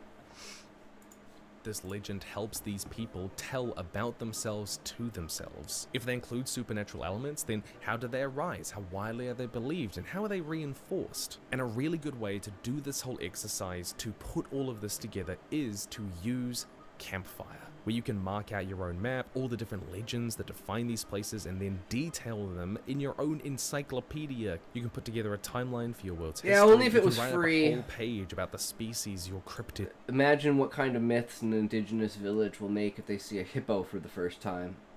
Yep, exactly, right? Or like, imagine excavating dinosaur bones for the first time of like a triceratops. And it's you're like trying to imagine what kind of creature this could have been. Done a lot of drugs, like enough to make a chemist sweat, and I still ain't seen a single alien, time traveler, or shadow government agent. I know, right, Smokey? Like, the only reason I ever want to do acid is so I can see something that's not there. Because I want to see something that's not there. Not knowing that this is my imagination projecting an image out. I want to actually see something.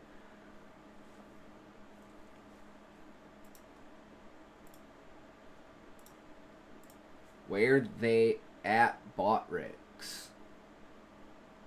They're hiding from you, Smokey, because they know that you're going to expose them. And they're scared. So they're hiding. True, right?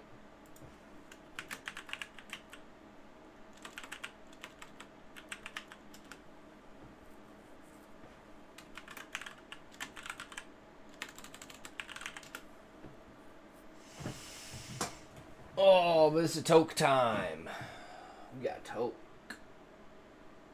Shall expose the truth, the lies, and deception. Indeed.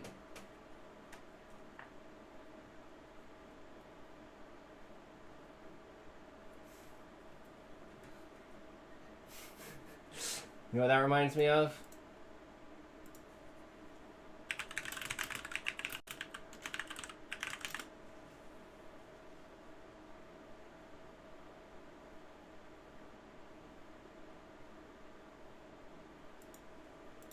Why are you making me do this for you again? Who doesn't wish they could talk to animals, Rick? Most humans. There, I'm done. Just stay out of trouble. Gotta keep moving, can't stop, up, down, up, down, up, stop, down. The queen needs food. The babies need food. The queen makes babies. The situation in Argentina has proven less convenient than predicted. Yeah, we'll have to re-destabilize their economy, refocus labor class outrage from upper to middle, foster a coup, and install a compliant regime. Same as Guatemala? Yes, but you can double time it. We need a quorum to pick a new pope in case the Exxon Monsanto thing falls through in Africa. Why not use chemtrails? Put a canopy on Uganda. They're set to agitate any What? That kid is watching us. So, we're squirrels. He's a kid. He's watching us like he hears what we're saying. Hey, kid. Young man. Come here, little boy. Tell Daphne to run a 199 on a possible Doolittle. Little boy, we'll give you wishes if you can hear us. We can make you fly and get candy.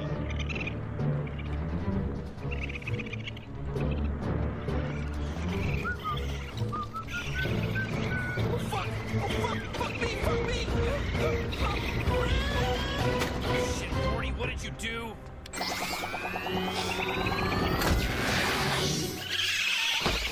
Morty, pack your shit. That's only gonna keep him down for a little bit, Morty. You fucked with squirrels, Morty. We got a good 5 minutes before they're backing up on our ass, Morty. We have to pack up and move to a new reality, Morty. You know, I said we can only do that a couple of times. We're fucked over here because of these damn squirrels, Morty.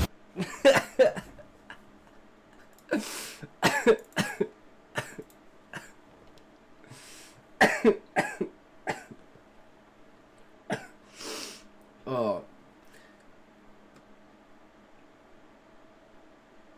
I know, right? Fuck, Rick and Morty is the shit. Based on. Hey, what did that say? For your world's history, you can write up. Vertra, Jormungand, Nidhogg, Fafnir. My flag has a dragon. It does, Smokey. It does.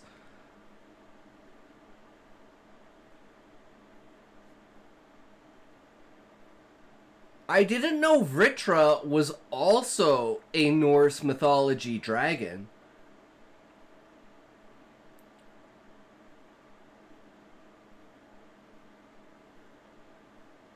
Oh no, he's from the Hebrew Bible. Never mind. Okay, yeah. Imagine it from then on, squirrels watched Morty throughout the show. Jormungandr is a serpent. Yeah, and in my book, he is the World Eater. He is the first dragon. He is the largest of the dragons. He's like Alderaan from Fairy Tale.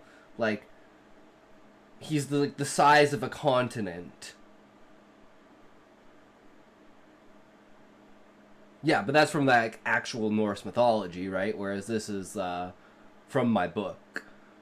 And it's just the names, right?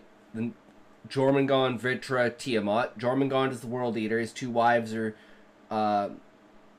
Tiamat and Vritra. And then they have... Vritra and Jormungand have Nidhogg. Jormungand and Tiamat have Shinryu.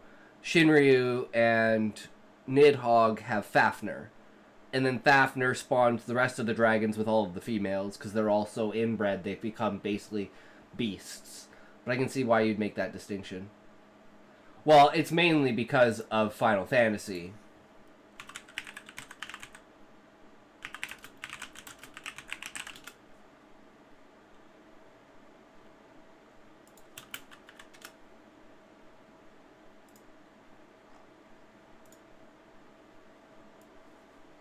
Jormungand. Of course, you can't make the fucking picture big because of fucking bullshit, and you exit and it just exits that. What the fuck kind of shit is this? Just give me the fucking picture. God damn. But yeah.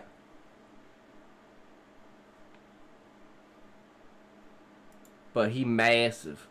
He massive. I fucking hate Google for that. It's like, oh my god, how many clicks do I have to get the fucking image? I just want the image, about the species not the fucking cryptid wiki life is site based on. that doesn't even have the image on it. By writers, for writers, it is very intuitive, and you can now even write your whole manuscript inside Canva. Oh, but there is also, like...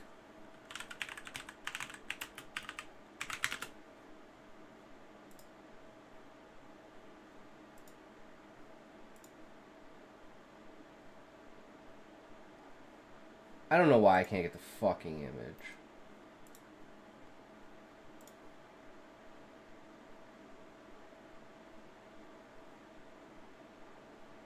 Yeah, it's not worth it. Fuck Google. I was thinking about Norse World Serpent Jormungandr. Yeah. Yeah. Yo, I tried hardcore on PoE 2. Guess what level I got to? 17. Oh, we also have a new emote. Or a new chat command. 19. Nice!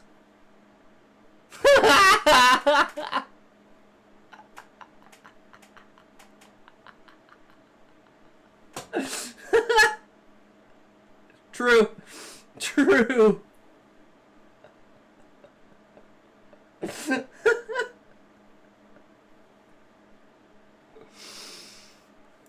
Fire. It's a feature that I know It just had to be one. really want because they want to be able to then connect Nine. Nice. where they've got all of their world building, connect those dots. I don't do a lot of sponsors by choice, but I took Campfire because they are doing the sort of stuff that I really like to support. Independent creatives helping each other tell cool stories. Now, Crusty these programs like boy. Campfire only work when they actually do Bro, you imagine, don't know plan, and what tell you your just story. hit. Campfire That's does the exactly maximum that. length, There's because pages for apparently character creation and magic systems, that's timelines, that's there's the manuscript, that's and Valium now Boy's they length. actually So we even said 17 was the publish it maximum. if that's the path that you want to take, and make money from your book, which I think is really cool. It's run by really incredible people, but you've got to use good my link. shit. I know you just want to like search it up, but using my link really helps me personally. And Alright, so we did Legends.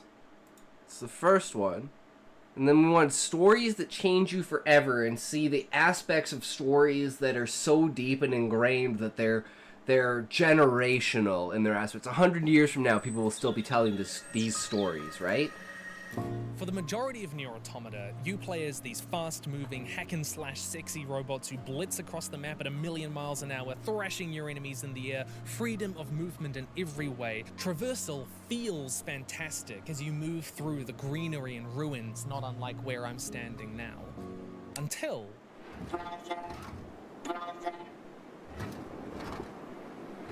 Brother, please start moving. About halfway through the game, you wake up in a new body. You're this rusty, clunky, industrial tin can of a robot who moves at a snail's pace. And you feel it. In fact, you're now one of the very robots you've been hacking and slashing for the last dozen hours, and now, in a desperate That attempt made to me save sad, your big yeah. brother, you seek out some oil to help them. Movement in this new form is slow, it's janky, and when you finally find wake some up. oil, you realize you need Please a bucket to move. carry it back. And then when you finally find that, if you thought you were moving slowly before, you move painstakingly slow now. You feel every labored step in a way you never have before, and every second your brother is slipping away. And yet, in this almost comical moment, the game goes out of its way to also, once you've finally carried that I'd oil play in that, the little yep. bucket all the way back, to not warn you that the tiny bits of scrap metal and debris on the ground, which have never been an obstacle before, can trip you up and dump your oil all over the ground, forcing you to start over. So you do. You desperately go and grab your bucket and refill and re-navigate and waddle all your way back to your brother to dump it on him, who does not move. Because you knew, right from the start, that this wasn't going to help. And yet you tried. The game takes away your freedom of movement. It plays on your expectations of this environment you've been flipping and flying and skating through for hours to not only make you painfully aware of every step you take now, every decision you now have to make on an entirely different scale, but suddenly the death of a single one of these robots is set against the shadow of the hundreds you've already killed. Your mindless hack and slash is not what it was. This twist in framing is typical of Yoko Taro's work. Similar narrative shifts happen in the other Nier games, first facilitating the gamer instinct towards XP and leveling up and extreme acts of violence, and first and foremost, fun. Because it's fun to kill these robots, it just is. And then to use that against you. Nier Automata was one of those stories which just hit me out of nowhere. I had never heard of it, and my wife picked it out of a dollar bin at the warehouse and said, hey, try this. And I said, I don't know if it's for me. But then I tried it, and I kept going, and suddenly it was 2 a.m., and I was bawling my eyes out as I watched the credits roll, and you only know the full meaning of that if you've played the game. I was a mess, and I walked away different. Everyone remembers, you must remember, the first time a story hits you out of nowhere like this. A blow so hard and fast you feel it deep in... And this is where I started writing. And I was thinking, humanity is grade 8. And we're reading, like, short stories of, like, moral and ethical dilemmas, right? And the story is, you know, this alien species came to us with war and hatred and spread across the world and sent us into space, and we've been running from them ever since, and they're, you know, we've been fighting them for centuries, and they just won't ever leave us alone. And then it's like, looks down and describes one of the beings, and it's describing a human. And it's just that instant, like, we're the bad guys. And it was just so fucking powerful. I was like, I need to write stories like this. I need to make people feel like this. And that's kind of how it was with, like, I'd say specifically The Banquet. Because it is so specific to one thing, and then you're just like, yes. And then it's like, oh, no, okay, I'm out. Your soul and You ever gonna publish a book? Well, that's the plan. That's the plan. But the first one will be a compilation of short stories, and the second one will be the Final Fantasy novel, because I want to get good at writing before I write the Final Fantasy novel. But I want it to be like Chicken Soup for the Teenage Soul, but like for adults, with like really fucked up morals and, you know, parables and stuff like that. I'd buy a copy. Hell yeah, bro. Just as much knowing that you will never be able to. It's what everyone says, so I better do it, right? And it makes you feel alive. It makes you feel real, and it hurts. God, it hurts. This pain in your chest as this fictional world slips through your fingers, and it's the most beautiful feeling in the world. It's a high you keep searching for over and over, because you know there won't be another book or game or story that makes you feel like that for a long time. Until there is. And I want mine to be like that. Was the first story I remember doing this for me. I must have been, I don't know, 10, and if you don't know, it's about a boy and a girl who invent this fictional world they call Terabithia, and they escape the real world into it till it ends, and the real world comes swinging in. It should be no shock that it resonated with a kid like me, except the story isn't about that. It's about loss and maturing and trying to find magic in the mundane.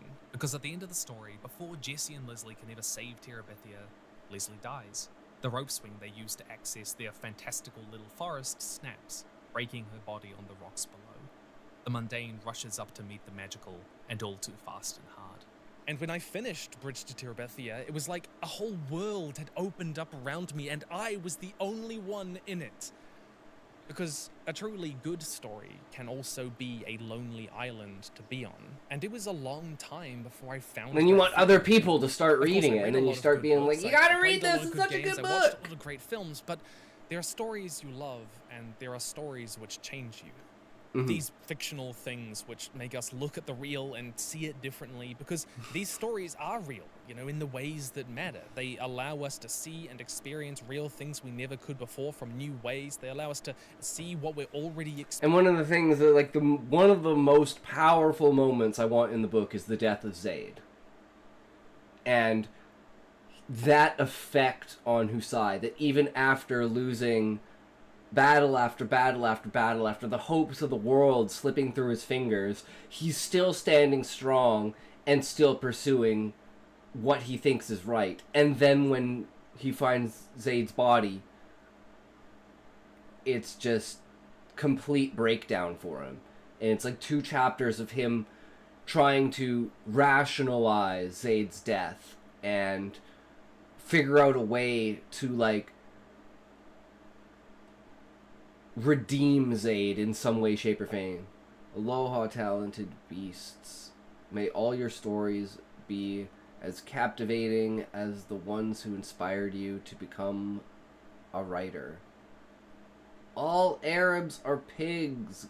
Go and Papa Onding. Okay. That's a little what's your logic there, bro? Like, where are you coming from? Like, who hurt you? Like,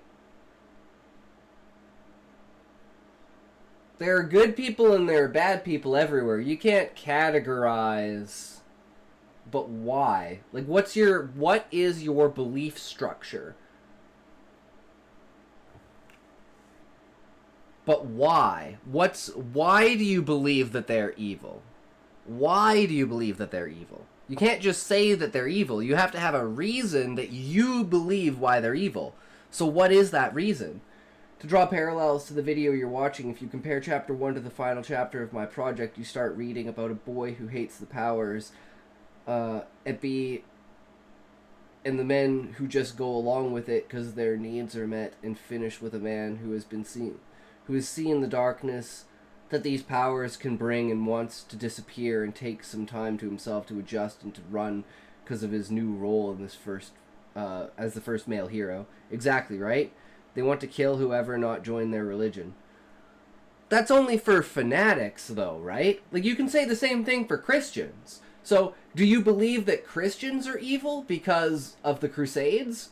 And that the Vatican is evil because, in some ways, they actually are. But that's also Christianity 101.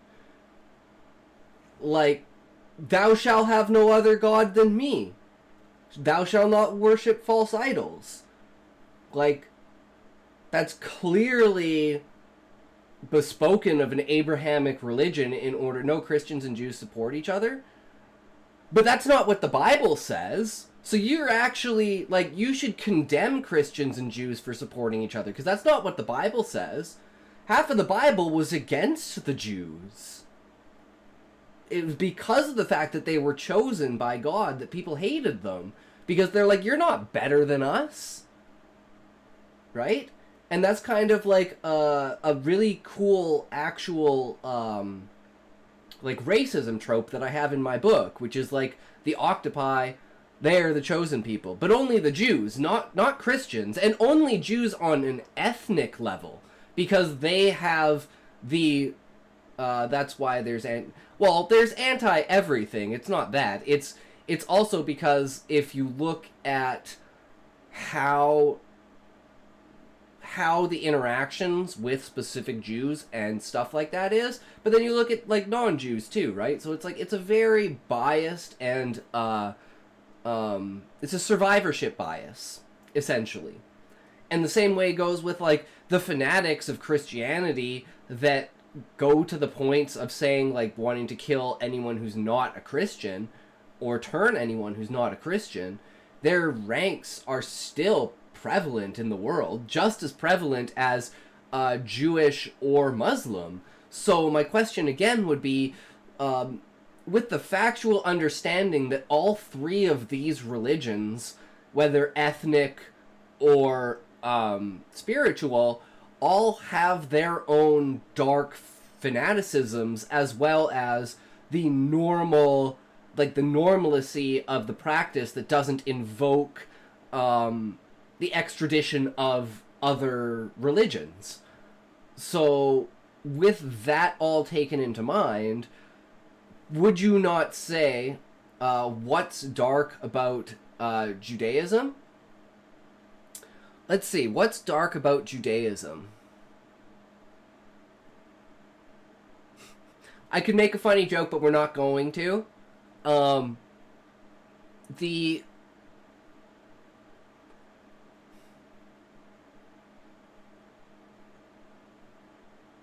How do you say this?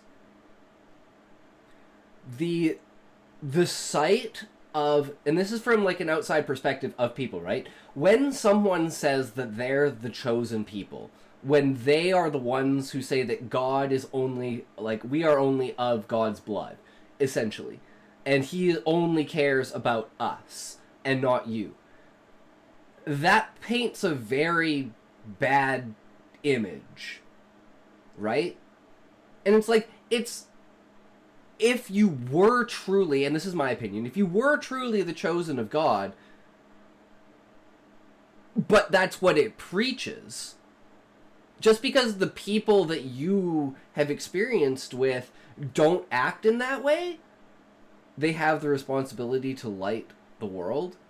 But there's also people in Islam who believe that as well, and they're not the fanatics who believe that all other religions should die. Because if you do look at the words in the Bible for each religion, especially all three of the Abrahamic religions, like, they should all be one religion.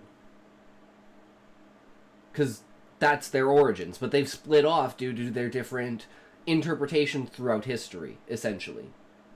So, from this point, how would you say that in the Quran, they say whoever not believe in Islam is kufar and he damned to die? But they also say, like, the Bible also says that if you don't believe in God, you will never go to heaven. The only way to go to heaven and not be damned to hell, yes, it does. Yes, it does. All of them say that if you do not go through God, you cannot get into heaven. And if you cannot get into heaven, die not going to hell or heaven. No. If you... I'm talking about this life. No, I'm saying through these religions, there is no going to heaven if you do not go through God. So anyone who is not of that religion will go to hell. That is what it preaches. Whether you want to acknowledge that or not is up to you and your opinions and your beliefs, right? But they all do say that, and they all do have fanatics that reach to that level that Islam does as well. It's just very much portrayed as an overarching of fanaticism in the Middle East, whereas I believe it's like a 1% thing, just like it is here in the West. It's just villainized through media to be caricatured as the masses. That's not accurate. Christianity and Judaism isn't that clear about that. Yes, it is. It is absolutely clear about it. That if you do not go through God, you will go to hell. That is what the Crusades were all about. It was about turning people towards God, so we're not giving... And think about this. You have to... I think the only one that doesn't make that point is Greek and maybe Roman. They just have gods punishing people they hate. Yeah, exactly. That's not accurate. Okay. But think about this. There is a war between heaven and hell. The devil is bad. If you can't turn people to your cause, and when they die, they go to hell, and feed the army that you're fighting against, then you have to go out of your way to make sure that you convert as many people as possible. Whether that be through terrorism and fear, or war, or whatever means necessary. And that is preached in the Bible. Whether people want to acknowledge it or not, it is. So, maybe having more understanding of that and where normal people look at things from a religious standpoint, Judaism isn't promoting people converting at all. The opposite. Well, that's because Judaism is segregated to ethnicity as well. So you can't convert someone ethnically into a Jew. So you are correct in that place, but that also is like the arrogance that comes along with that of saying you can't indoctrinate someone ethnically. You can indoctrinate someone spiritually, but that's like saying I could indoctrinate myself into being black. But it's you can't ethnically become Jewish. It's a race. there is the ethnicity and then there is the spirituality. They're two separate things, which people tend to not segregate them, right? To my knowledge, Crusades was Holy Knights acting like Vikings. Yes, but the purpose of the church and the teachings purvey back to that original idea. It was corrupted, don't get me wrong, but the original idea of coming up with why we should do this is biblical word. It's just twisted and performed in... Because think about this. Well, if they're going to go to hell and die anyways, then why would you kill them? You should never kill anyone, because then you're just sending them to hell and gaining the armies of Satan. But if you become a Jew, as long as your wife as well, your children will be Jewish. Well, that's what I mean. Like, you have to marry and procreate. Like, one ethnic Jew marries a non-ethnic Jew, they have a child, and that child is ethnically Jewish. That's like me marrying a black woman and our child being half black. That's ethnicity. That's not religious spirituality. And they're two completely different things. And I believe, like, the either Islamic Jewish, like, equivalent, like the Islamic equivalent of the ethno Jewish race from that, like, the Jews that essentially did not leave with Moses, that would have stayed and been basically the essence of Muhammad, because they were still there, whereas the Israelites left, right? So there is very much so like a convergence of ideas across these that are ignored purposefully in a very dishonest way. To bounce off that example, if you never see my face but talk to and interact with me, you'd never know I'm black. Well, the Arabs are the sons of Ishmael. And as well as the fact that, like, not all Arabs are religious, right? You can't, like, Arabs in this essence are just a cultural ethnicity in a geographic presence, right? So it's an entirety of a continent essentially being broken down into... You are clever? I just, like... I understand the world because I use the world, but you are not bringing an opinion. No, you're right, I'm not bringing an opinion, because I don't have an opinion. My opinion is there's fanatics and there's normals, and you can't dictate the normals by the fanatics. Everything has fanatics. And just because they're portrayed in a higher percentage doesn't mean you can overall. I would say I'm spiritual. I believe that, like, God essentially is the idea of accumulated consciousness, and that we are all a piece of God, and that the true hell and heaven is when you die, you are just left with yourself. It's just you and your mind for all of eternity. And if you can stand being with your mind for all of eternity, that's heaven. And if you can't, that's hell. So the idea that as long as you believe that your life is worthy and your mind is worthy of yourself, it's just a self-judgment at the end of the day.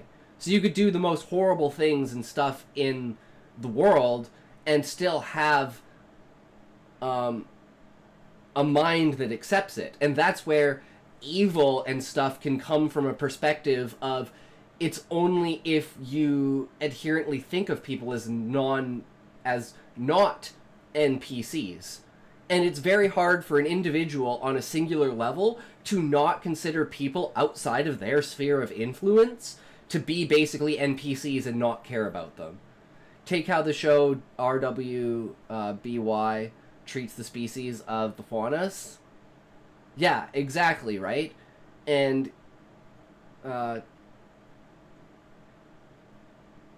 you mean like living the Matrix? No, not necessarily. It's just like think of your brain as a neural computer network, right? So it's like a biological version of the Matrix on the level that facilitates consciousness. So think of your body as like a TV, right? Innate and on its own, the TV is useless. It needs something to connect to it that gives it the signal. And your body is just the antenna that picks up the signal that is consciousness. I feel like I'm the main character on this world, like in the Truman Show. And I think that's how everyone feels. And I think that's how everyone should feel. Because you can only know yourself. Because you're only experiencing yourself right now. So I can understand where greed and hatred and how fucked up the world is it comes from. If you really... Like, I consider myself a good person, but you put me in a position where I have all this wealth and power, and there's basically no consequences, and if there are consequences, I can weasel my way out of them? Give me 15 years and I'm gonna be a fucking piece of shit, because I'm gonna try and break the rules and wiggle around them and figure out any kind of tiny way I can to keep what I've got. So even coming from the perspective of someone who considers them a good person, I understand absolutely how I could be completely corrupted. And that's a very scary thing. But to look at it and perceive it, understand it viscerally, and bring it into yourself and accept it is something that not a lot of people can do. Because it's very hard for people to... You're always the hero of your own story and the villain to someone else's movie. That's a perfect way of saying it on Natural Disaster. And thinks he'd be a perfect match for us. I'm not that interested. Are you smoking? Talk time! You. Why? What, why? Are you smoking? Maybe. What? When did you start smoking? 1989-ish. So you have been lying. Now it makes sense. The filled ashtrays, the burning pine-scented hairspray. Yes, I'll say it. Her 3-pack-a-day voice.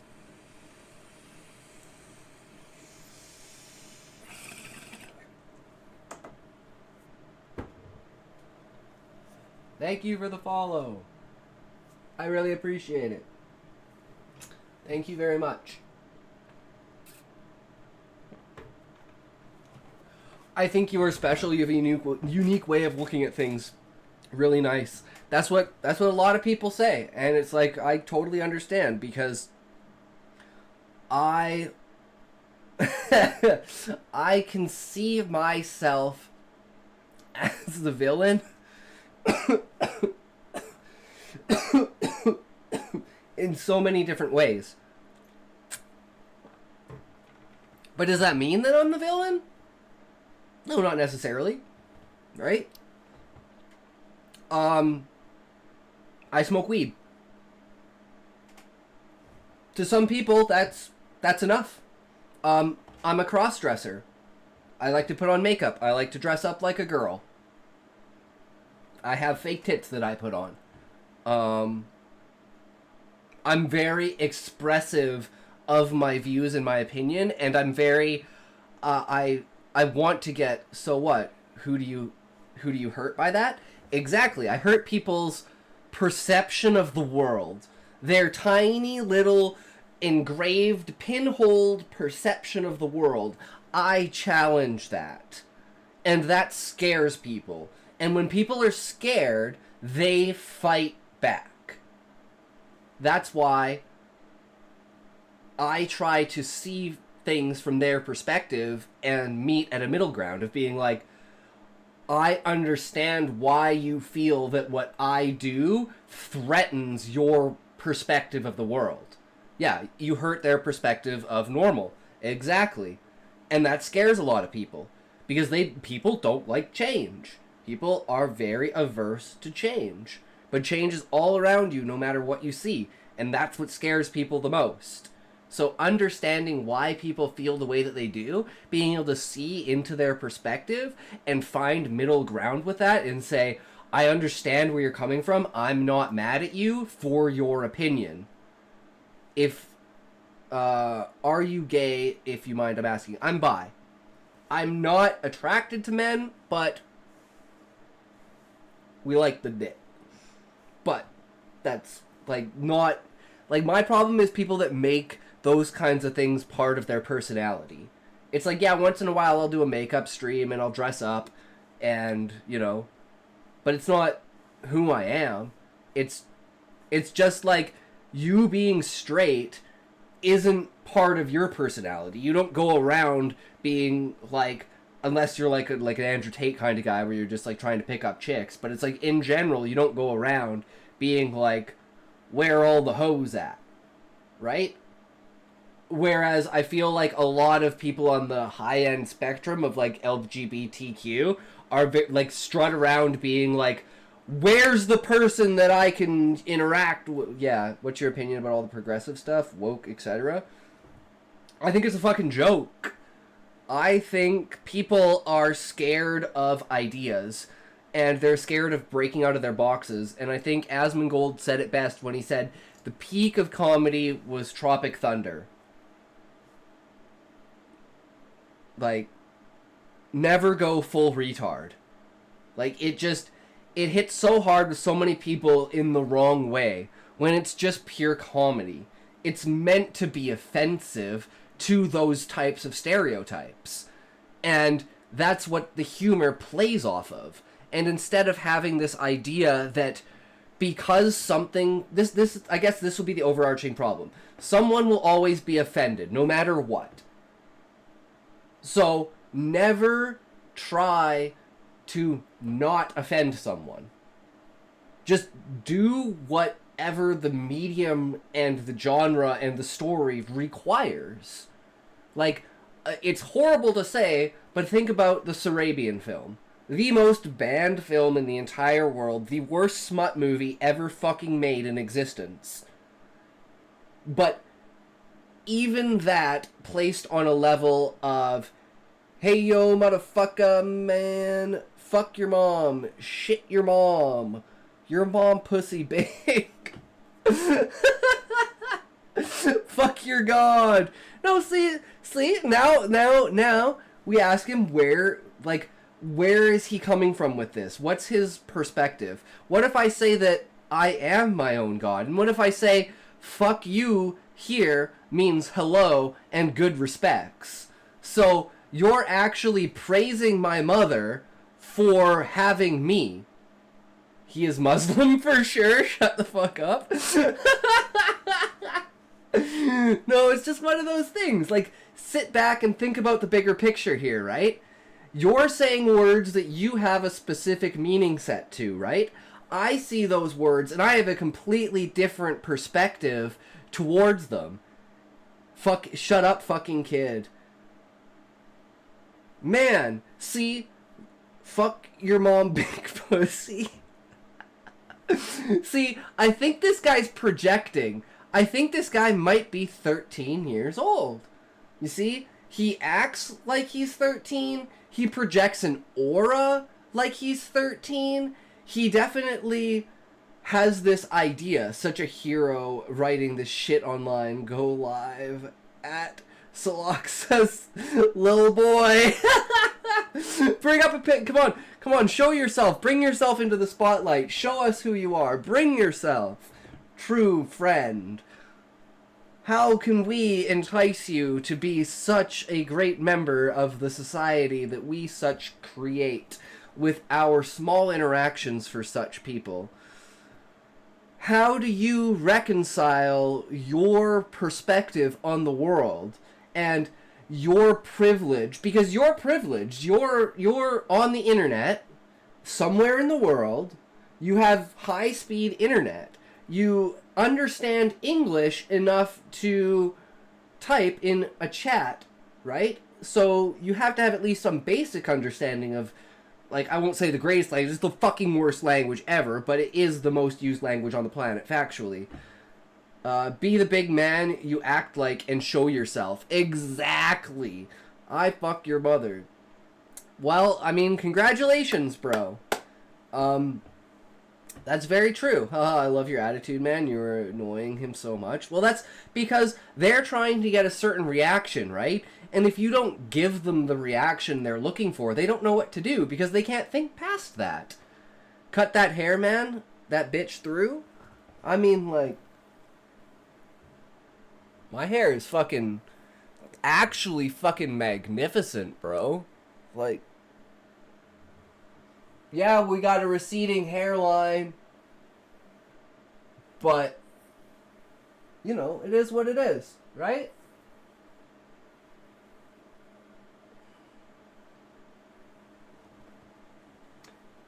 And what's funny is because, you know, like, I figure a lot of people, fuck your hair, bald bitch, get a new internet, you fucking poor thing.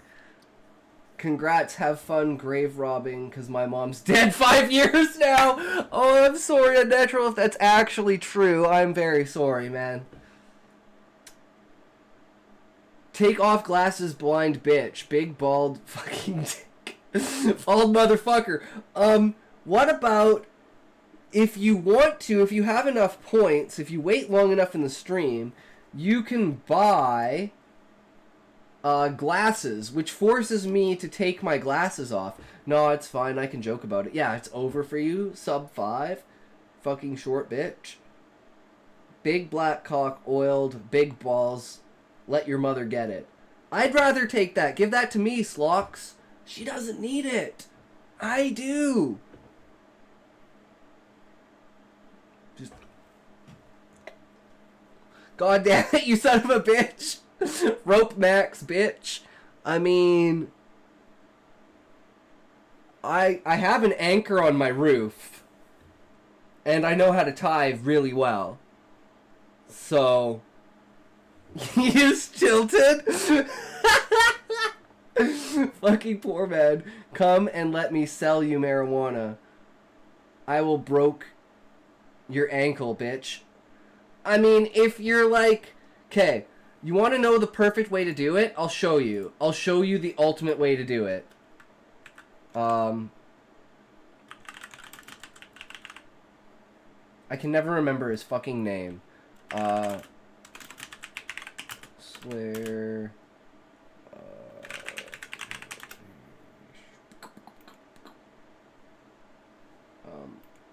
The fucking hell.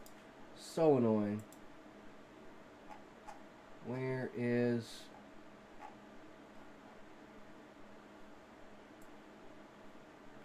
Is it this? I think it's this. Hold on one second here.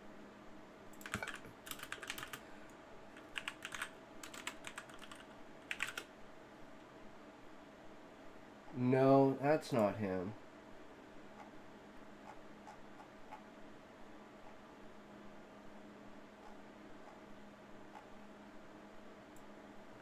I think it's this guy. No. God damn it. They're all the names are like very, very similar.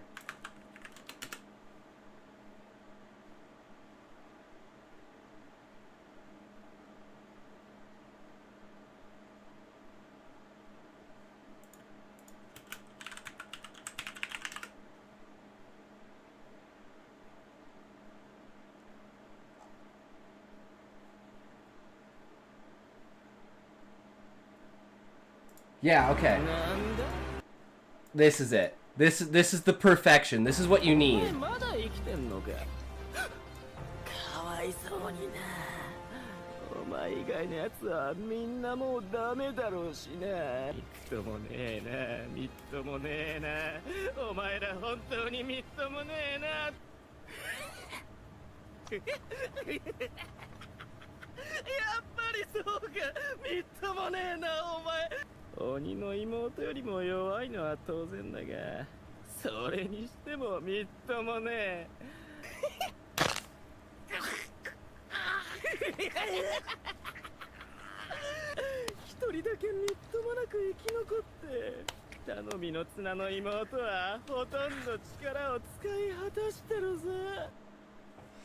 Yeah, that's how you humiliate someone properly. That scene is so fucking good.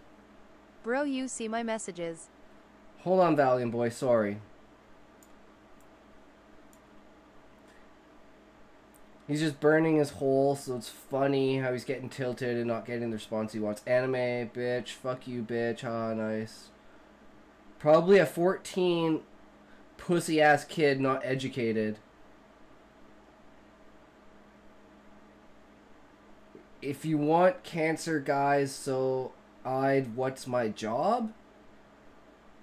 Fuck your hoodie, take off hoodie. Fuck Rick and Morty. I can't let that. I will kill you. Don't ban him. Let us enjoy the comedy. Oh, okay. Yeah, Valiant Boy, this is a good test for you. Because you haven't banned anyone yet. I'm proud of you. Yay, let's all give a clap and round of applause to Valiant Boy for not instantly banning everyone. Bro said survivor's guilt. More like exploits to use. If you want... No, don't ban anyone. Gotta go. Thank you for the great conversation. We'll check the stream soon. Sure thing, Papa Onding. Thanks for coming by, man. We had a great conversation. Have a great day. I banned one guy, tempo guy, I admit. 1 hour tempo guy. Valiant Boy, you're too funny. Take care. Oh, man. I love you, Valiant Boy. It's why you're God around here. And it's a lonely experience again. Not only because you inevitably discover it alone, but because the meaning you find in these stories is so wrapped up in the highly specific lens of your brain, of your hopes, your dreams, your issues, your... And that's why I want the book to be in first person, so it feels like you're the person experiencing it. And the way that Husai talks to you as the reader makes you feel like you're a part of this world, and you're engaging with the world, and your decisions as the reader actually matter. I want that to be very portrayed in the book. Problems, some of which you might not even feel like you can tell anyone else about. That even me, standing here telling you about Bridge to Terabithia, is just me shouting across the water. I wish I could fully communicate to you what Terabithia or Flowers for Algernon or the Paper Menagerie or Nier Automata have meant for me, but I can't. Not fully. We don't just want to share these stories with others, we want to share our experience with it, but there is no one else who will experience a story quite like you do. Yeah, true. You've probably heard of Plato's cave allegory before, that in life, a lot of the time, we are only seeing the shadows on the wall of something else. Yeah. The shape of it and how it moves, but not the full meaning, not the real reality of it.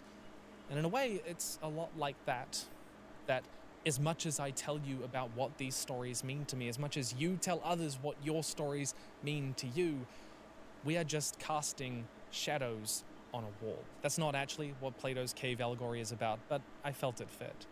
I did find that feeling again, though. I found it with Ted Chiang's Story of Your Life, which you might know better as the film Arrival.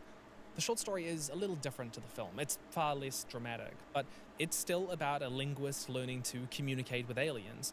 But it's really about parenthood and love and how we imagine ourselves and family now and in the past and in the future. It's about our sense of self and what that means, and I was struggling with that at the time. When I first read it, I was struck with how thoughtful and reflective and grounded it was, even with these big ideas it was dealing with. There are only a handful of other stories which affected me as deeply as this, like Margaret Atwood's The Testaments, which for someone who was raised very religious was a deeply challenging book. It made me feel heard, but only by driving a dagger into my chest at the same time, perfectly capturing how faith is not some thing that we pick up off the ground and we can just let go of. It's an organ. It's something that we grow and is a part of us. And losing it is like shapes the way that you view the world. Or there's the Telos Principle, or What Remains of Edith Finch. And that's another thing too. So that's why I'm very passive with people, because I understand what it takes to change someone's mind about something. It's not easy. You can't just tell them a fact and then get them to change their mind. You have to show them perspectives. You have to show them examples. You have to make them analyze themselves. You have to put them in a position where they can no longer doubt it themselves. And then you just tell them that it's okay to have that kind of perspective, but looking outside of the box and being able to see other things as well is also a healthy thing to be able to do. And then maybe they can go on a personal growth journey. You never know. But that's the only way it's ever going to work, is if that kind of analytic attitude towards reactions and interactions in general and conflicts, at least in a level where it's like, you know, someone's not just gonna physically harm you. So we're talking like internet level fucking here and shit, right? Like safe spaces kind of thing. It's like, even for those people that are on that fanatical end, it's like I use them as good inspiration for writing in my book, right? If you can interact with someone in a real world experience like that and see how hard it is for them to change their opinions, it makes you easier to write a character that can justify the reasons why it won't take facts into its perspective, and the reason why it treats certain things in certain ways, despite being literally shown that it's a hypocrite when it does it, and just like ignoring it and just letting itself not, like, out of sight, out of mind with that kind of concept. Or Annihilation by Jeff Vandermeer, which asked, how much of me is me versus what the world decided I should be? Or Terry Pratchett's Hogfather, which has probably my favorite scene ever written. Stories are, I think, one of the most important ways we speak to each other, that we survive into the future. But they're also an incredibly important lens through which we understand ourselves. Stories we just make up. They're just words, and yet simply in the act of reading them and telling them and listening to them and playing them, they can change us. Yep. They become part of who we are. Stories are so fundamental to who we are as a species that we tell stories about the power of stories. Cornelia Funk's Inkheart says this loud and clear and very literally, where the very act of telling a story magically brings something to life. Like but Alan more than Wake. that, it's about how we can't control the stories we tell sometimes, that they take on lives of their Yep. own as new people So read true. them. It's about how pieces of us can survive beyond us through stories. Even one of my favorite stories, What Remains of Edith Finch, is fundamentally about a person being changed by stories they encounter, stories of their family, of their ancestors. They're usually presented as fiction, but they're truly about deeply real things, about obsession and dependency and hierarchy and superstition, which rotted their family from the inside out, such that in the end, like you as the player, they cannot walk away from this story unchanged. The entire premise of the game is about being connected to others, quite literally stepping into their shoes in their story. There's not a lot else to do in the game. All we can do is feel and be changed. But if stories are this powerful, if they are this important, this fundamental to who we are, then it's also sad when we forget them. There's some value in remembering. There are some stories which we should never forget, and we tell stories about that too. And I want to share one with you, one called The Funeralists, otherwise known as Hate in 5 Parts.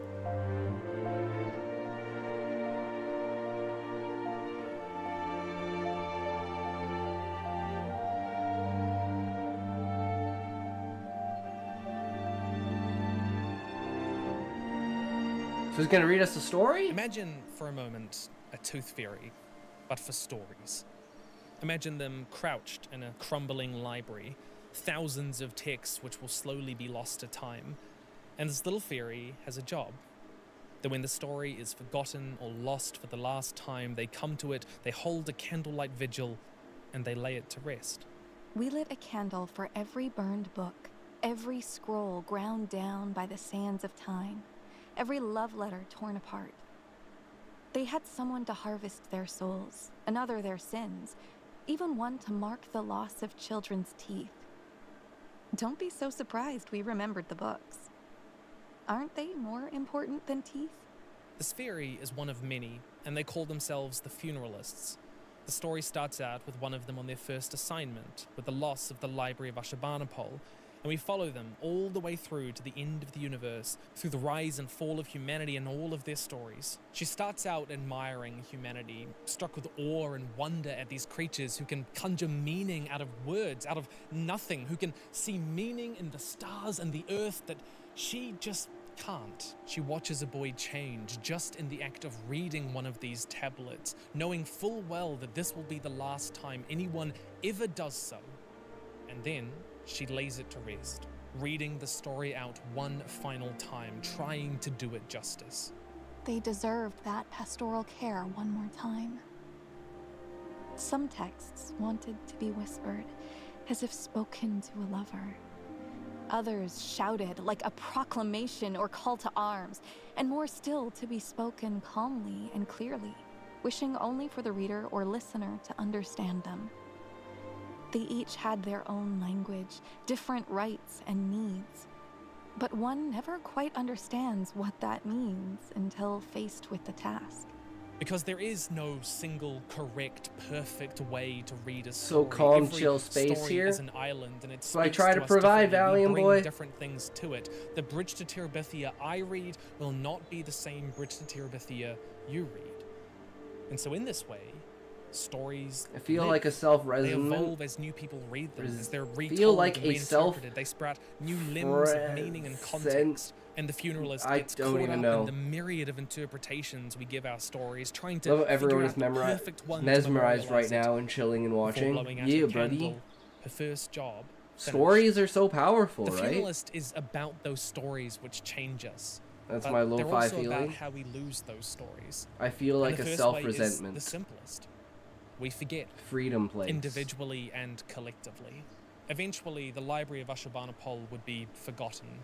It'd be buried under the earth, and people would build over it and around it, and they'd wonder, looking at this old relic of another time, what was that? And even when it's discovered once more, most of what was in there will have been forgotten, lost to time and history.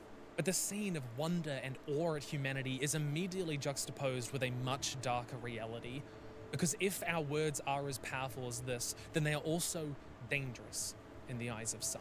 They become... I was hoping it would go near this because that's like the idea that the adventure, like the fanatical citizens inside of the tree have the concept of, oh, the Adventurers Guild is going to bring on another Beastman War. The Beastman War has just started. The only way to keep it outside of the tree is to kick the adventurers outside of the tree. And the library at the guild hall in the tree is like the symbol of the bridge between the Adventurers Guild and the people of the tree. And they want to completely destroy that bridge. And Zaid is the one standing at that bridge trying to make sure that it doesn't get burned. And of course he fails. But the power and the fear that people have over the writings and ideas and catalogs of the past is a very potent thing that drives people to do things that they wouldn't necessarily do, especially in a mob mentality way. Weapons. They become a contagion which must be burned away, and the story moves 2,500 years into the future to the Nazi book burnings, where thousands of stories were destroyed because they had the power to change us, to change society, because they challenged a different national narrative, another fiction in itself. And our little funeralist, who... That's like the time when your idea can't withstand the free market, then just the plain foundation of your idea is bad. And trying to subvert other ideas and trying to change the narrative to make it look like your idea is actually functional is a huge part of what the monarch and the viceroy do to the people in order to basically keep them in line. And it's very subtle in the way that they do it. Be right back, bro. I need to poop. Alright, Valiant boy. Sounds good, bro. You do what you gotta do, man. Bro destroyed the vibe. Yeah, I plan on book 2 for heroines to be kidnapped and murdered, only for the Shade to find out an effective cult of men have used him being the first man with powers as a call to arms to rise up and kill the women race, and it terrifies and infuriates him. Yeah, that, like, his goodwill and intentions are being taken advantage of by people that he doesn't follow the same suit, but they believe that his thing is like some vigilante justice against the matriarchy, but it's actually just his own thing. You're the goat, I'm your angel wing. That's an honor. Gallium boy, hell yeah, it's an honor, bro. It's an honor to have you in my stream. It's an honor that you're here. It's an honor that you have, you know, the thought that the stream is worth your time. Which is what I try to do. I try to make it entertaining and interesting and thought-provoking. And we'll see where it goes from there, right? Who has done their I'm job also for really thousands fucking of high. years now, is left trying to reconcile the awe and wonder of that library, how humanity lovingly carved those thousands of tablets, how they weaved the tapestries on those walls with this, with choking on the ash of blazing memory. The funeralist, watching thousands of books burn, says, Have you ever watched an animal die? Not of old age and in their sleep, not surrounded by loved ones, but in the wild, with a broken, unhealed ankle after stumbling into a ditch, their leg trapped under a fallen tree, or starving to death and terrified by a fate they do Mirrorback not got a piss. understand. Sounds good, unnatural disaster. They cannot move, they cannot eat, and they do not know why. If you move them, it causes them even more pain, and then what? You cannot fix their broken body, and their broken body means they cannot fend for themselves. Prolonging their suffering seems cruel, but taking life is beyond you and not your decision to make, even though the animal cannot make that decision either. Instead of standing over them, you kneel beside them, as if coming down to their level might bring them some comfort.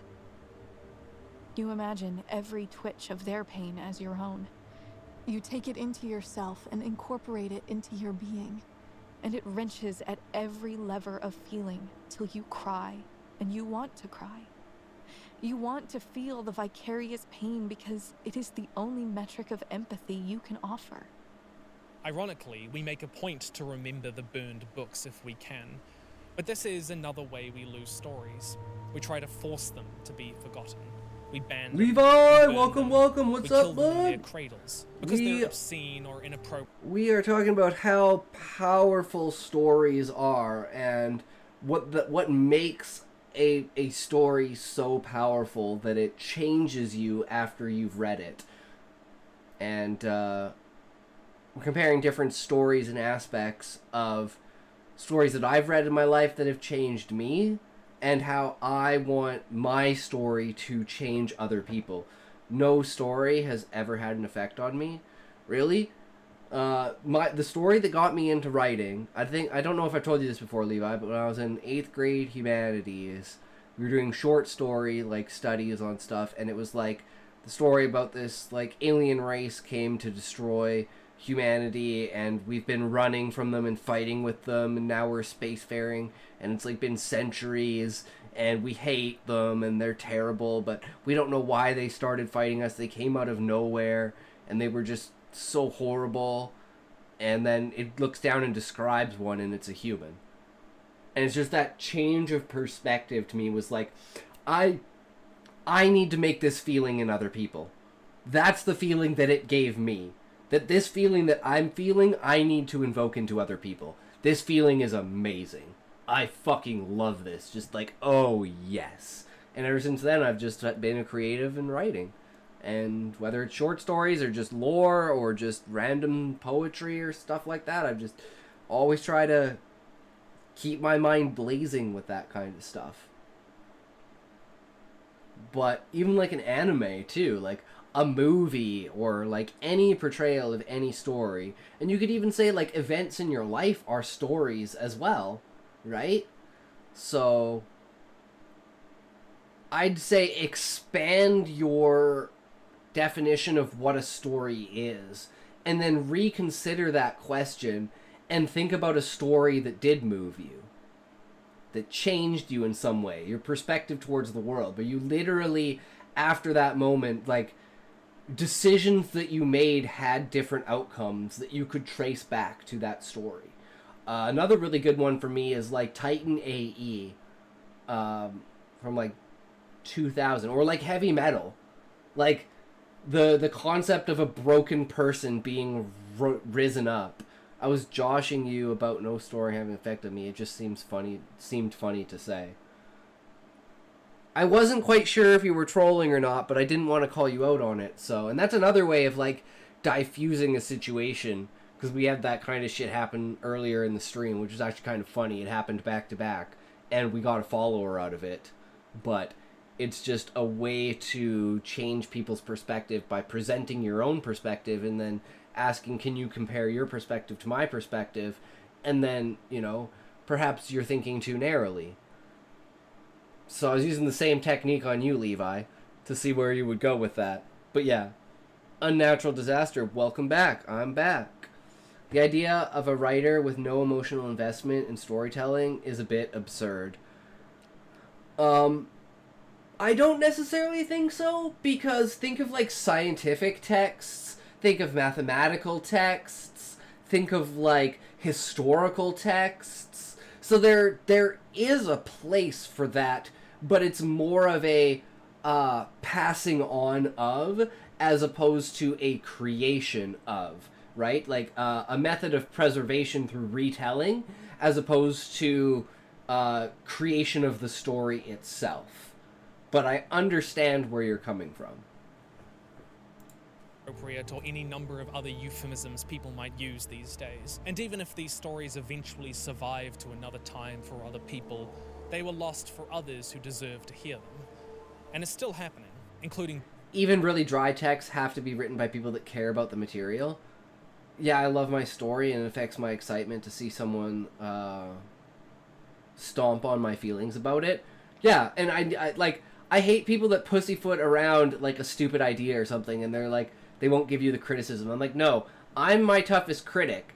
So if I think the idea is good and you don't, there's a problem there. And I need to figure out that problem. So you tell me why you don't like the idea, how the idea doesn't fit, so I can take your perspective and be like, oh shit, you're right, I never thought of it that way. Or be like, that's why, because you don't know this piece of information about the lore that's in my head, right? And it just, then it elevates the conversation to an even higher level, right?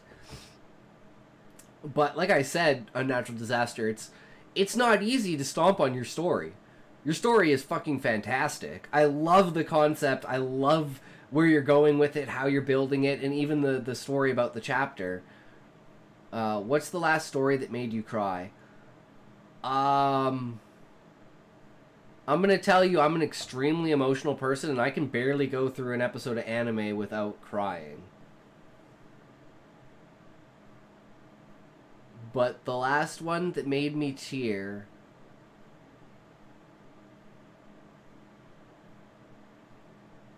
and sniffle.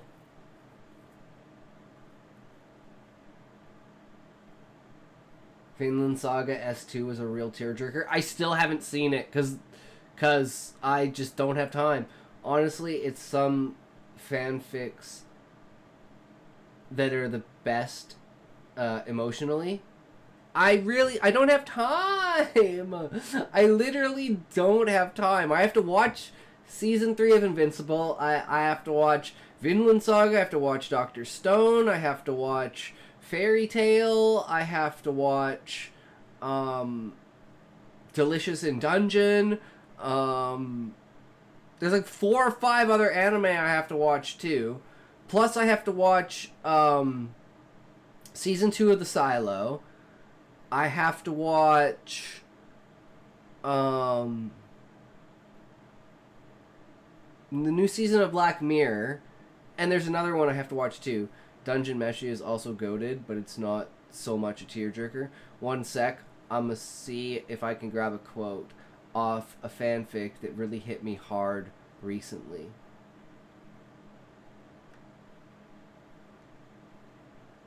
$10-hour stream again? No, Valiant Boy. It was supposed to be a 3-hour stream, but we're not even through the second out of 3 videos. and we're at 3 hours. We haven't even done the Reddit stories. We haven't even read stories. We haven't even done Monster Hunter Wilds. But it's not that I work early. I do work early, like, but not, like, super early. Like, I work at 1:30, so I gotta get up at 12. So we'll probably do 5 hours, maybe 4 hours. It was like yesterday I went home and saw It Talks offline. 10 hours, 35 stream. Yeah, man, yesterday was fucking dope as fuck. It's like, nah, he did it. Yeah, man. Last story that made me cry might be Night is Short, Walk on Girl.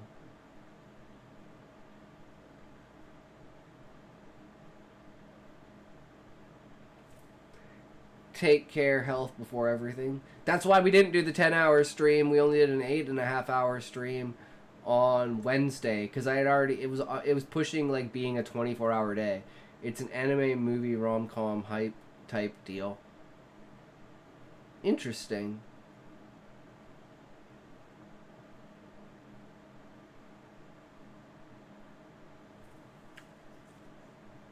And go sleep, bro. Don't be forced to stream in because of viewers. UK. Oh no, I don't ever feel forced to stream. I want to stream.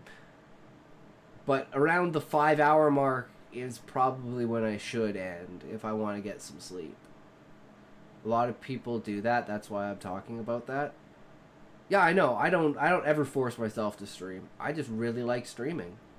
It's fun. I enjoy like hanging out with you guys, watching these videos, expanding my knowledge, like being able to get better structures. Like from the first video, this is what we got. So we're doing like myths, like urban legends. So we got like an evil eye takes residence in a cave and begins to control the monsters in that area, causing them to be extremely aggressive and attack adventurers and beastmen villages, causing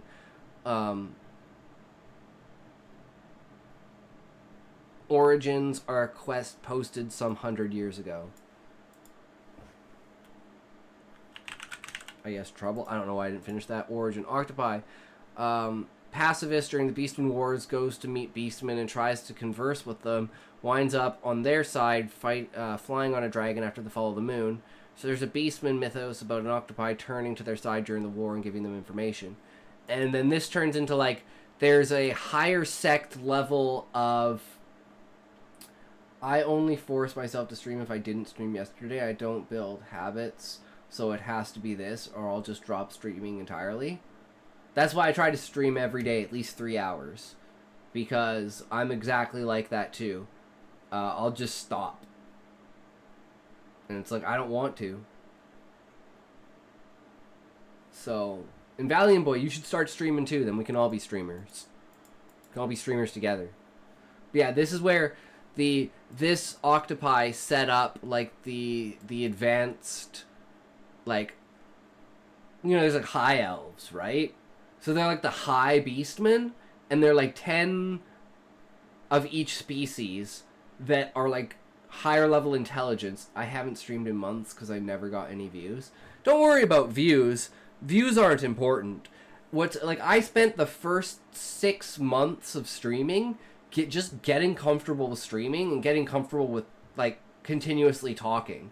Like I'd go for like hours without saying a single word, just like sitting there. And it's like, you just need to get comfortable with it. So don't even, like, take the first year to just get comfortable and figure out what you actually want to do. I got no views today, and it was still a good stream. Yeah, exactly, right? And that's why I like multi-streaming, because everything goes on YouTube, and if you multi-stream on YouTube, then your VODs never get deleted. So you'll always have all of your streams to go back and look on. That's why I multi-stream on YouTube. And I originally started streaming on Kick because I was going to do like makeup and like cross-dressing and like fashion show kind of cosplay kind of stuff. And then I was just way too fucking lazy, so I said, fuck it, let's play video games, and I started multi-streaming. I was just in a room talking to myself. I'm honestly considering streaming the chaos that is me running a D&D campaign for my friends. Hell yeah, dude. That sounds awesome. People love watching D&D. Just, my recommendation is to use YouTube as a vessel. Don't expect to get, like, views on Twitch. Try to build a YouTube channel. And then people will naturally come from the YouTube onto Twitch. That's what I'm trying to do. Although I have more viewers on Twitch and Kick than I do on YouTube, but the idea is still the same. Like, building my short stories and everything on the YouTube, plus, like, React videos and all that kind of stuff. Like, I have, like, a huge catalog of videos backed up that I just basically can't release because I'm hitting, like, a cap of daily video releases. Because of all the short stories and, like, the stream and everything. It's just, like, a lot for my YouTube channel. That's why I have alternate YouTube channels. But everything works in conjunction. Video games are great practice because we're going to play them anyways. Exactly. Exactly. And then you can talk about just literally what you're doing. Like, oh, I'm running through the forest. This forest is called this. In this game, this is the reason why this forest is here. And then eventually you can just keep talking about the lore of the game that you're playing. And eventually from there, it just becomes natural to just continuously talk about everything. Then the next thing you know, 3 hours have gone by and all you've done is rant about random things. And then even having just one chatter in the chat to respond to and, like, throw ideas off of or whatever is, like, just really, really cool to have and super engaging. It's like, that's really all you need. You're so a good soul. Well, that's what people tell me, Valiant Boy. I mean, I can't vouch for myself. Only other people can vouch for me. You know, we all have our ups and downs. I'm hoping I can present myself in a reasonable and, you know, fair fashion. We can feel it. Oh yeah, I was just upgraded my computer. I got way better graphics card and installed it myself. I literally bought a Starforge PC. Because my other PC is a piece of shit and I could barely stream Final Fantasy 11 without, like, lagging the stream. And now I have a dual monitor set up with, like, I want to eventually get another Starforge PC and have, like, a dual PC set up with, like, another monitor here on the wall that I could, like, pull out and put over top of the other monitor, and then maybe have another monitor behind that one, and then put another monitor here and have, like, 4 monitors and, like, the 2 PCs. That would be cool, I think. Wow, more than 1 month always here when I woke up. Hell yeah. I can finally play Hades 2 again. Hell yeah, Hades is so cool. I love roguelites. Thank you for all. Hell yeah, no, thank you guys. Like I said, it's all about you guys. It's not about me. I mean, I'm just here to facilitate a room for you guys to gather in.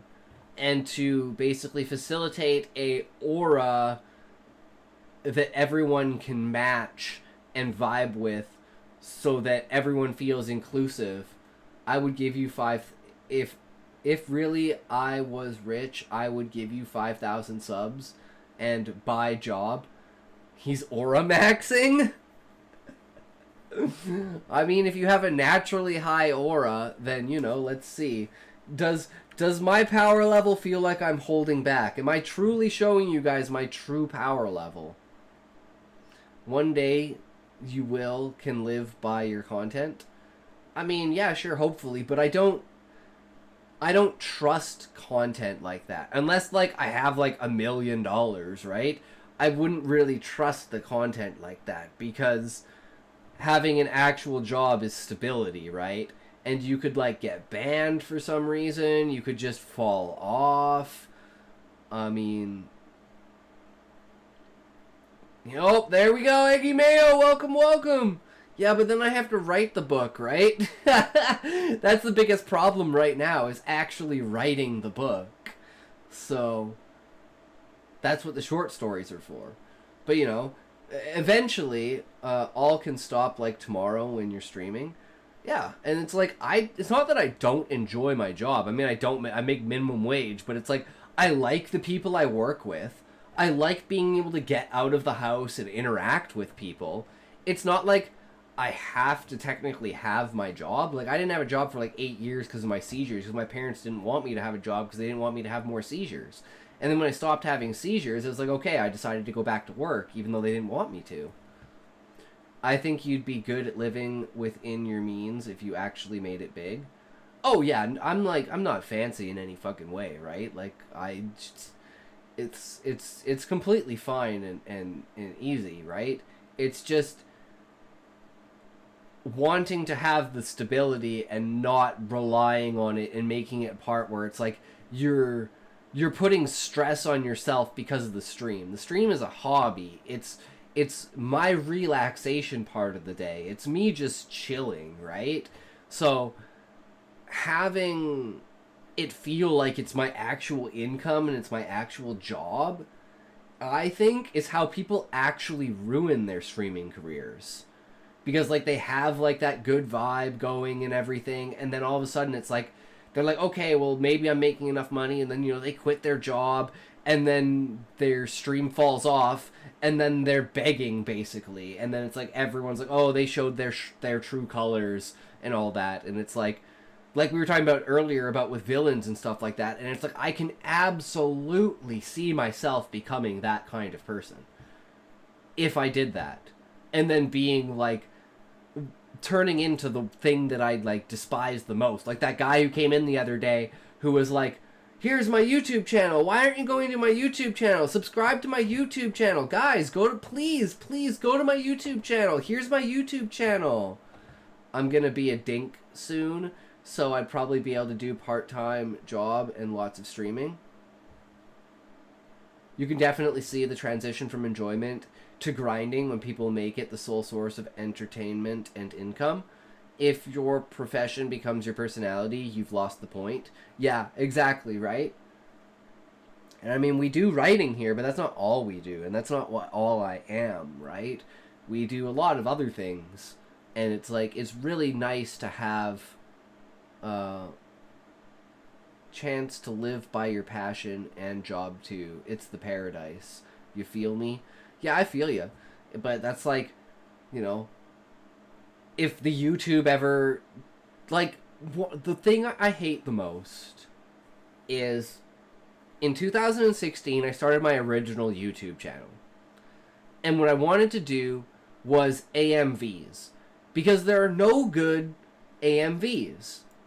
And I'm like, why the fuck are there no good AMVs? So I made an AMV. And then I got 16,000 views on that AMV in 1 week. Becomes your person. And then it got banned because of a copyright strike.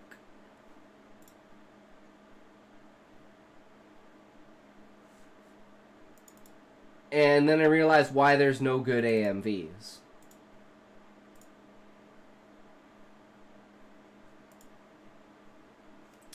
But I don't think I can find it here. Every time I do this,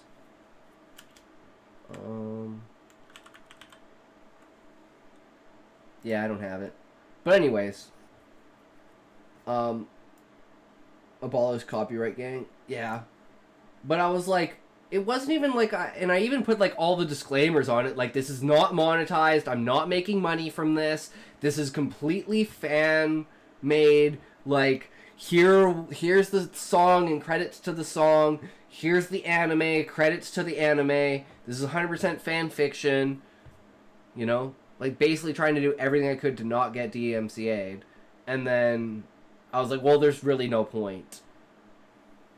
Because I was like, all the AMVs that I wanted to make were like the types of songs that, yes, you're going to get copyright strikes on. Because they're the great fucking songs. And that's the reason why there aren't any, like, amazing AMVs on YouTube. Because they're all copyright stricken and taken down. Which is fucking bullshit.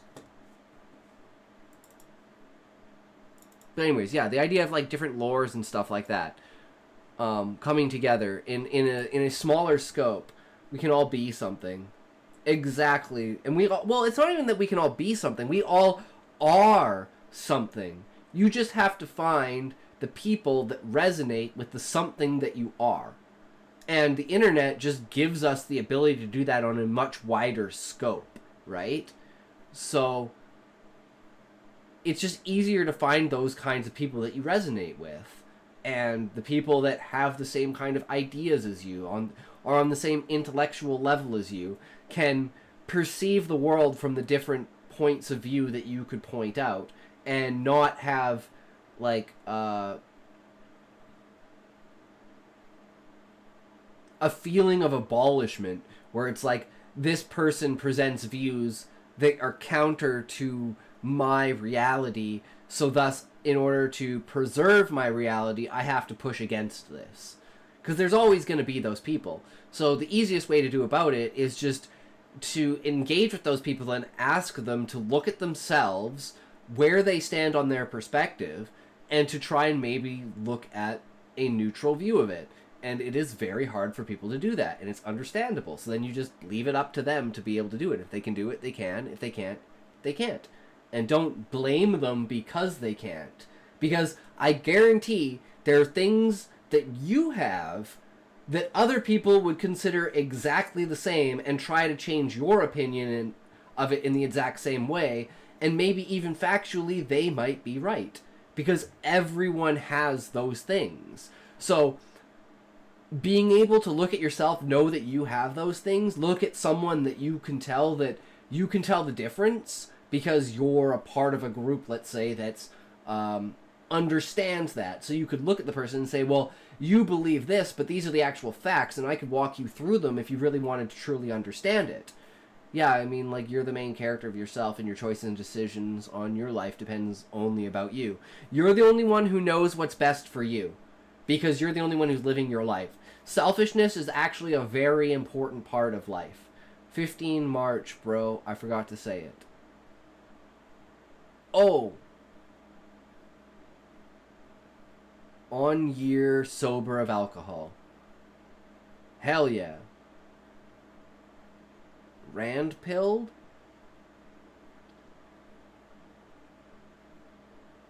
More like rant filled. Or like an urban myth, something like that doesn't even involve anything else. A wailing cave that sounds like some great monster lurks in its depths, but it's really just the interaction between the holes in the cave walls and the tides of water because of the mechanism of the octopi at the bottom of the sea, trying to recreate the currents and keep the world alive. But it's like this horrific sound that comes from this cave that the people in the area think there's some monster that lurks below it. Finally, you talked about the importance of selfishness, which is a very Ayn Rand statement. Oh! No, I just believe it because it's just how you can take it in a positive light or a negative light. I take it in a positive light of the aspect of just because it's selfish doesn't mean it's detrimental to someone else, right? Like, you can be selfish and not be detrimental to someone else. You can be neutral to someone else and not positive to someone else, but not necessarily detrimental to someone else, right? But when it becomes detrimental to someone else, that's when it's like you have to step back and understand that because you understand your desires and you know what makes you happy, you're the only one that can feel that true outcome. And relying on other people to give you or provide you that satisfaction is kind of a faulty way of thinking about things, because no one can ever provide to you what you truly want. Only you know what that is. So going for your own means and ends, even if that is kind of trampling over some people, it's to say, like the same thing as the free marketplace of ideas. You don't drink alcohol. Not really. Like, I'll have a beer with my dad when we're doing like something. I'll have like a couple of beer if we're going out and doing stuff. Valium girl Twitch. Exactly. Oh, also, fat grats to Valium on his sobriety. Hell yeah, Valium boy. Follows you even though you're struggling against... Yeah, exactly. Still on. Of course I'm still on, Muffin. I'm always here, bro! Valium girl Twitch, I forgot you. Valium boy, how could you forget the only female that's ever been in the stream? I mean, that's not true. But, you know. Valiant boy, Twitch, French should drink. You are not real French. More than 4 years struggling since high school. Well, that's good for you, Valiant boy. Alcohol is a disaster if you abuse it. Yep. It's a very detrimental thing to have in life. A small bit of it, I'm going to take this quote again. It's like mustard. A small bit is okay. A lot, too much. Destruct my mental body. I've lost all my girlfriends. Yep. True 15 to 19. True, brother. True. Terrible joke. Insert terrible joke. How did you lose your body pillow girlfriend? Drowning my pain on that? Valium girl, that's fucking hilarious. I became emotional, sorry. You're doing good, Valium boy, it's all good. You're allowed to be emotional. If you're not emotional, you're not human. I'm shaking, but that's so the truth. Yeah, man, I feel you. I feel you, bro. That's okay, maybe you're the Valium girl? Being... oh, okay. Then we gotta bring this up. We gotta bring this up.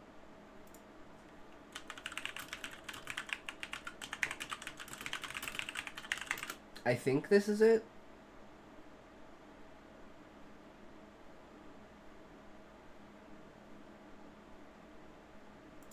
Gerald!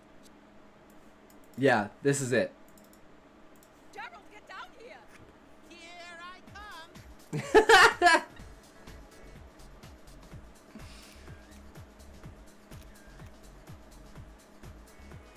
Oh no, Dad's metrosexual too?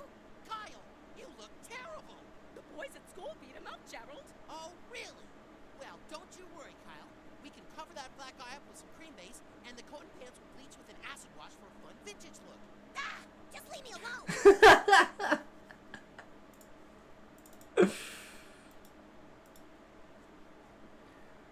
You saw our Lord and Savior Jesus Christ?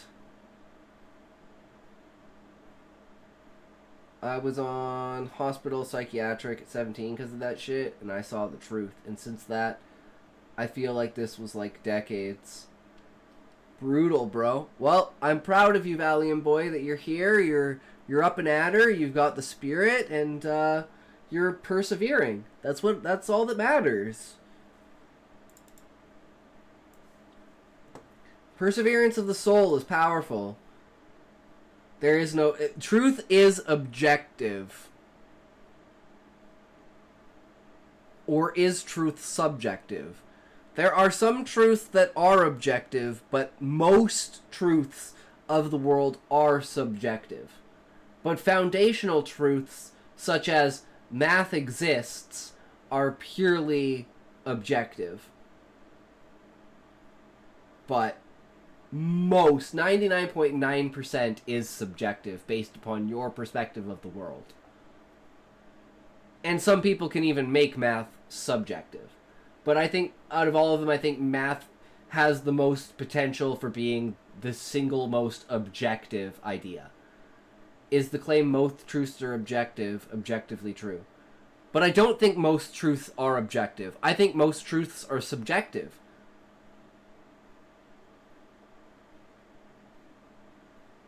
Like the truth that light exists, is that objective or is that subjective? Think about that question very hard. I got them flipped when typing, my bad. Oh, no worries. Math is true, but it doesn't give us any answers. Exactly, it's all about how you think about it, right? It's the vessel through which we learn, but it is not what we learn itself. It is just a mechanism, a tool. Right? But without smoking, lost friends who carry me, and my love for God, and my perseverance, I've surely not been this earth today.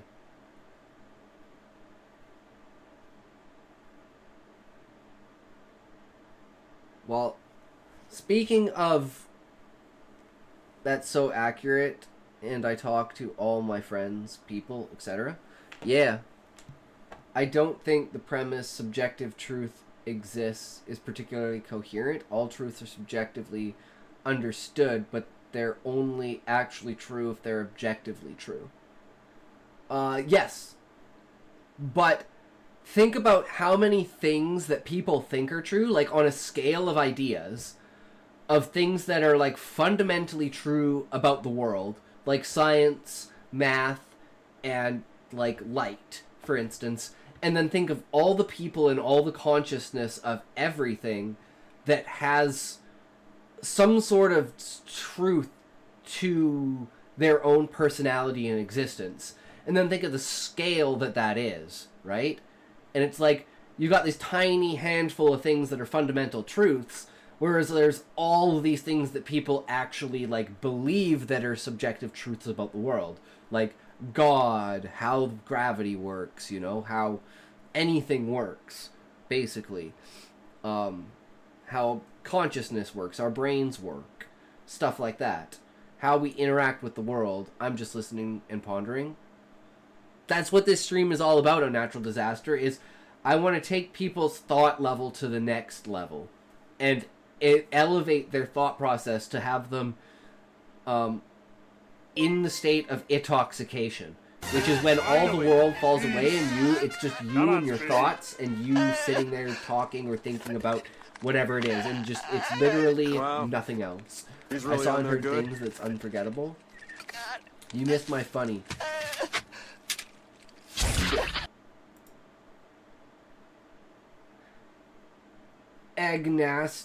Agnostics when Father perhaps drops presents on Nostradamus.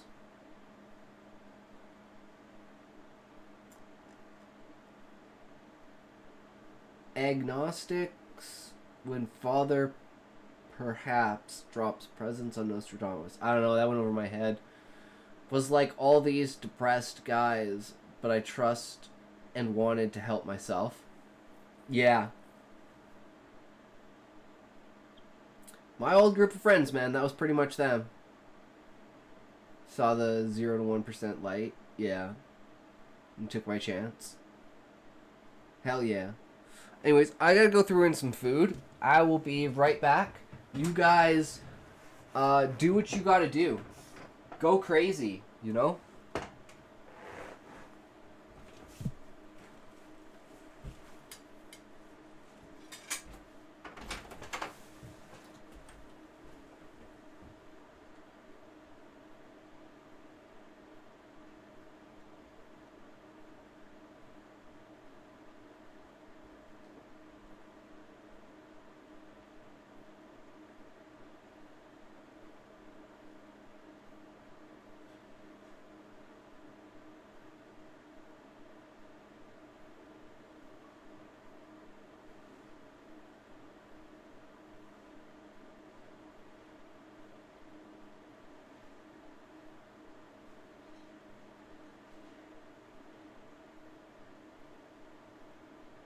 Levi_J_Robinson cheered X1. Thank you so much, Levi_J_Robinson. Your support is much appreciated. Less than 4, less than 3 plus 1. Let's get crazy in here. Dude, what are you doing? I'm giving you my earth germs. I'm gonna kill you with my cold. Die, alien. I'm not an alien, Dillweed. I'm a henchman. And you're not a Venture brother. Who the hell are you? I'm Hank's friend. Yeah, I doubt that. Would you believe I'm Brock Sampson's long-lost son? If that were true, I don't think I would have caught you so easily. I couldn't run because I had a lighter up my ass. Okay, now I believe you're Hank's friend.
my mama and little bro, we pray. 1 bits. Thank you for the bits, Levi.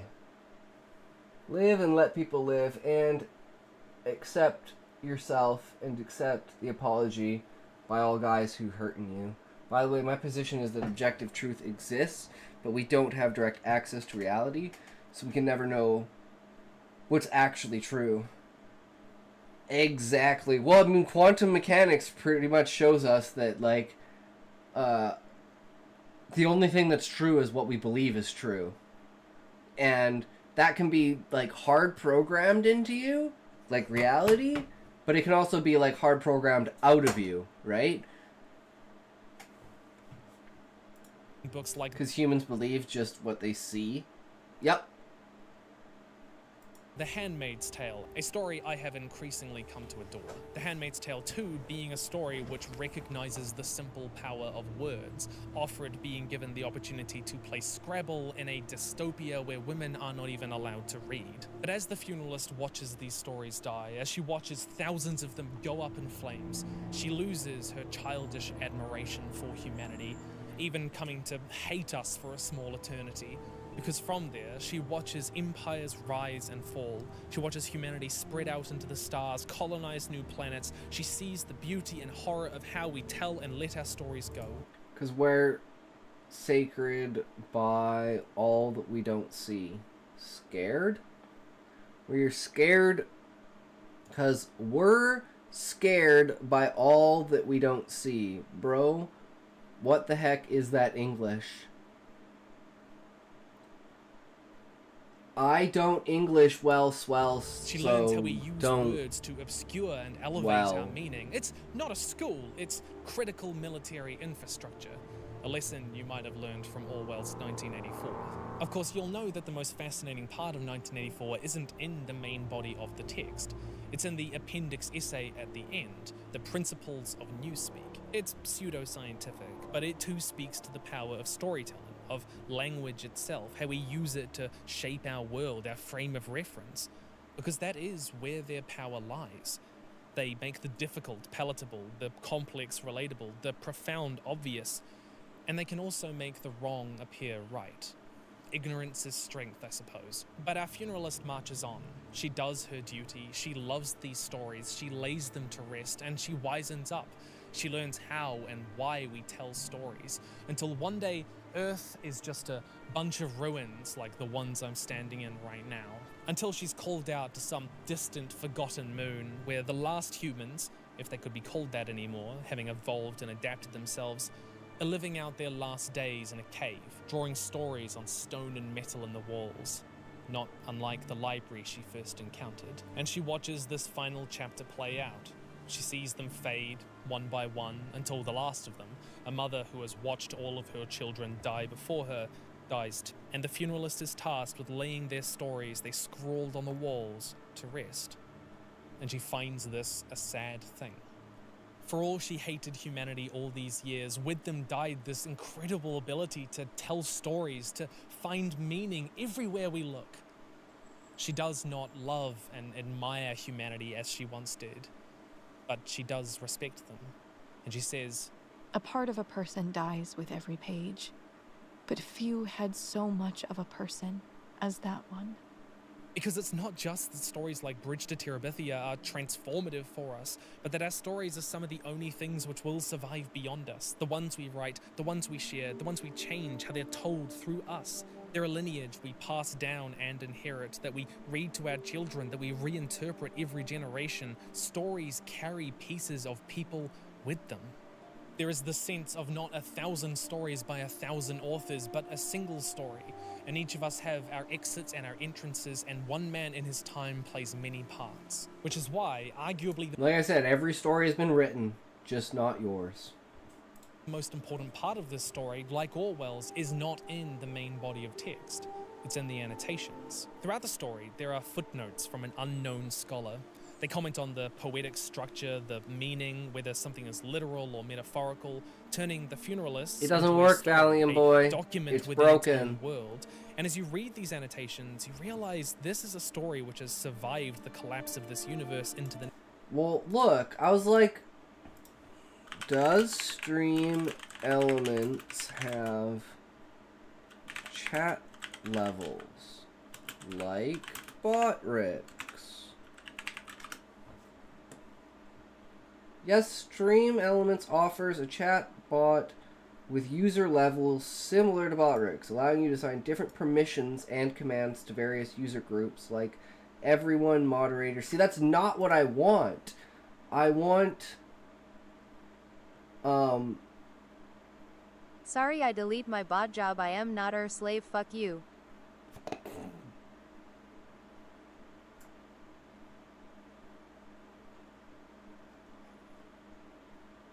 So it looks like just Stream Elements doesn't have the ability to do levels. Levels, like, leveling up isn't a thing for Stream Elements. And I can't separate the commands between Twitch and Stream Elements and Botrix and Stream Elements. So I can't get, unless, like, it would completely fuck everything up. It would completely fuck everything up.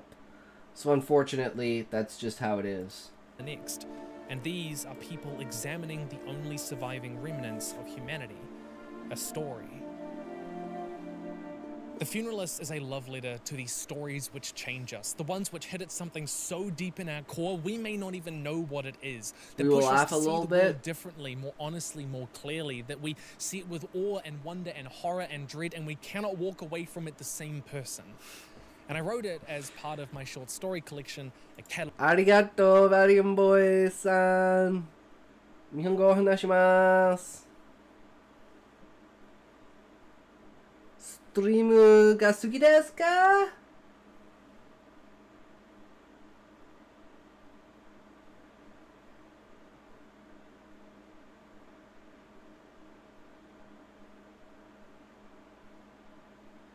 おめでとう Valiant Boy レベル10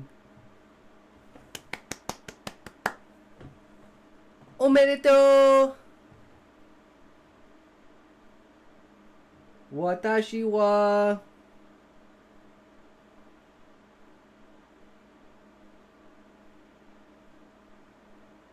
フライズ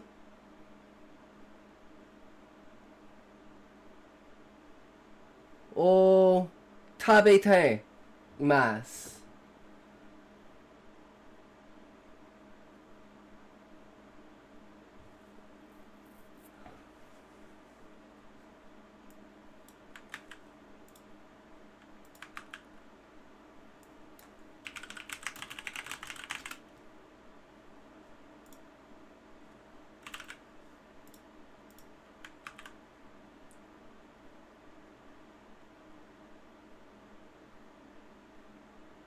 フランス人出ることの難しさを教訓してくれてありがとう。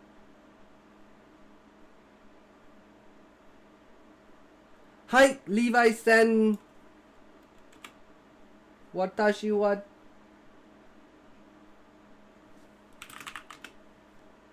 やっただ。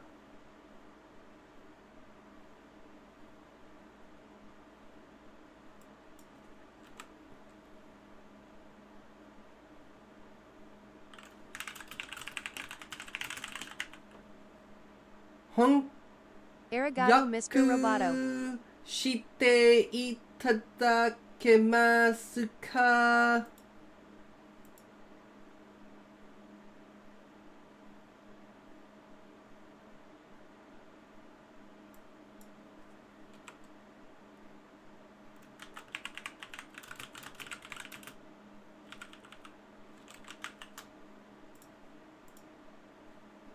ストリームは順調に進んでいます。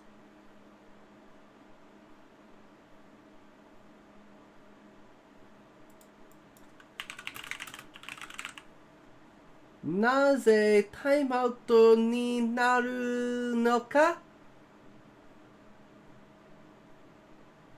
愛媛よ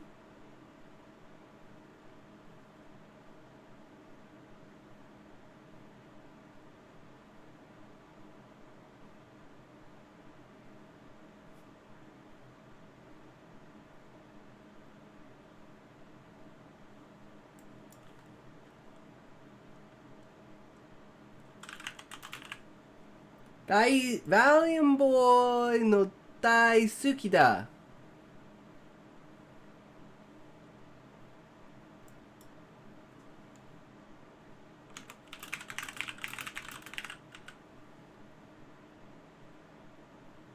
Ore wa ome no mikata tada.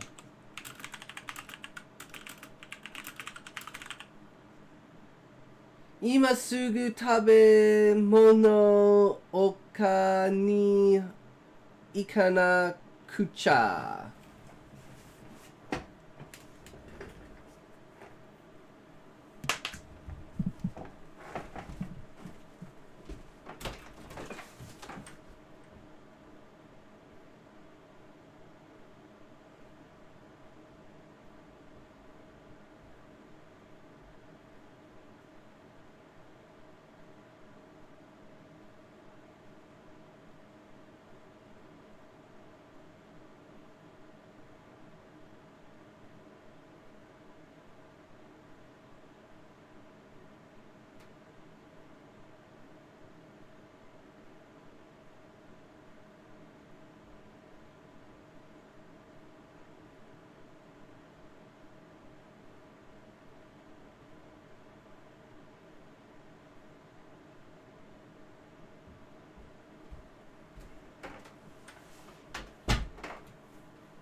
I could see 60-second timeout being fair. What a do wrong again? You did nothing wrong, Valium. Who ban? I was defending you from the Valium girl troll. Bro, D-ban. Jesu Volter Soldat. You're crazy. Why you do that? She do nothing. Valium boy. Eggy ban Valium girl. So we for twowin. I'll stop now. Bringing down the hammer. Catalog for the end of humanity. This one actually featuring the end of humanity. And judging by the cover, this backdrop is frankly gorgeous and perfect, standing in the ruins of human civilization. The Funeralists, or Hate in 5 Parts, is one of my favorite stories in this book. Many of them have been previously published in magazines online. It was a 10-minute timeout, not a huge book. deal, but maybe overkill for someone just yapping. Thousands or even millions of years, and I wanted to take it a step further. A story so powerful it transcends this universe into the next. I want to say a massive thank you to the thousands of people who have already bought, read, and especially reviewed the book. But I do think that currently, oh my gosh, there's an owl. Sorry, I've never seen an owl before. And if you're one of the millions who prefer audiobooks because it's easier that way for you, you listen in the car, etc., then guess what? The audiobook is out now as well. Stunningly voiced, some of them done by Murphy Napier, who you heard in this video. But I do think right now it's way too expensive. It came out way pricier than I wanted it to be, especially if you want a beautiful physical copy like this. And so I'm doing something about it. See, this book isn't just full of stories, it's also full of amazing art by incredible artists, some of whom are in this community. And when you publish a book on Amazon in color, it assumes that every single page needs to be in full color and that you require the highest quality paper, and that skyrocketed the price. Way higher than I ever wanted. It wasn't because I was getting like a massive cut of that. I want it to be more accessible than it was. So I've put up a new version of a catalog for the end of humanity, which is literally just half price, forever, $15 off like that. And that's because you get all of the stories, all the same, literally the same book, except the art is in black and white, meaning I can use a slightly cheaper printer and paper. The cover is of course still in color. And the great thing is, Who can explain what's the problem and what happened? Who trolling me? Valium Boy, unfortunately I don't think anyone can explain that. It's just something you guys are going to have to figure out yourselves. I'm not your parent.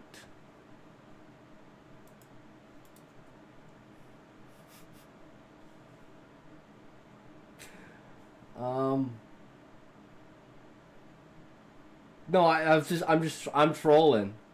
I'm trolling.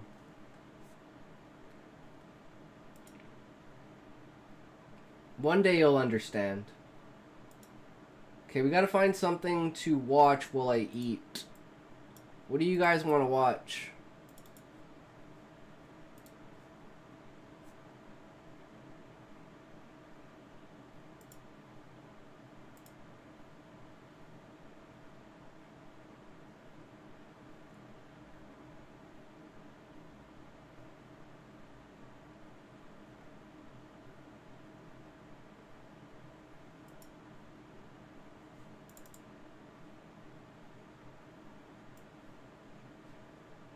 I ban a man who said awful things. Valium just light up a doobie and chill, brah. And we said deban him. And that. Well, yeah, Valium boy. We banned a Valium girl for nothing? Is that your arch nemesis, Captain Cuck? Where is Captain Cuck? Where is he been? They aren't banned, they were muted 10 seconds. Valium boy, don't worry about it, it's all good. Everything worked out. So we're gonna watch more Oompaville.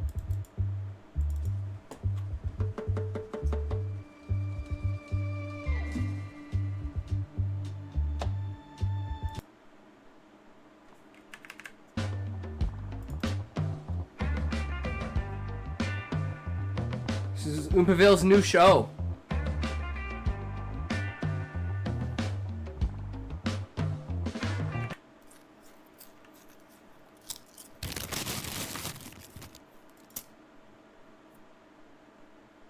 Valium, you need to stay alert for your arch rival Captain Cuck.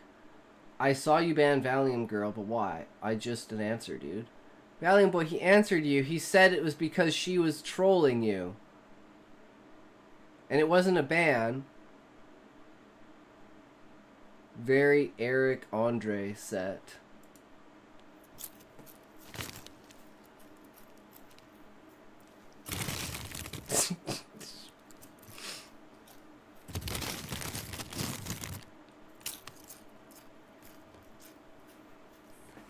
Alright, I gotta grab my food. I'll be right back.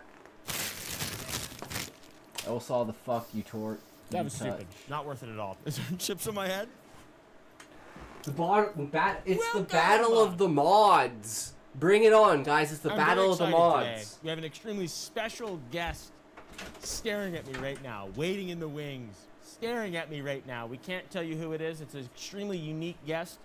It's not Christina again. You'll never guess. You'll literally never guess who they are. Very unknown, very small channel. What are y'all doing? I feel like I can't see anything. What was that? What was that? Did we already get a super chat or something? What was it for? Oh, Gump Club. Somebody joined. I was watching Subway Surfers gameplay. Hold on, let me go to my live real quick. How do y'all feel? I feel terrible. Somebody joined. I was watching Subway Surfers. Talking to myself. They've already guessed who it is. There's like 20. There's like 20. Okay, anyways. What up? What's up, guys? Hello, is it Markiplier? No, it's not Markiplier. Not yet. That would be awesome. Where was that from? Is that from Twitch? Are those Twitch donos? Oh, okay. I can't see anything right now because I'm on that slide action. There we go. CNG Trash, join the Gump Club. All right, we are. This is terrible. This is it. We've established a baseline. Cut it on me a little bit. We've established a baseline of bad quality. I think that's been relatively consistent. On Monday, didn't have a show. Because I was very ill, I was very sick, and I was spreading it. I was out spreading it at Planet Fitness. So if you went to the local Planet Fitness and now you feel ill, that's because of me. That's like actually legally you can claim damages, whatever, if you got super sick or died or something like that.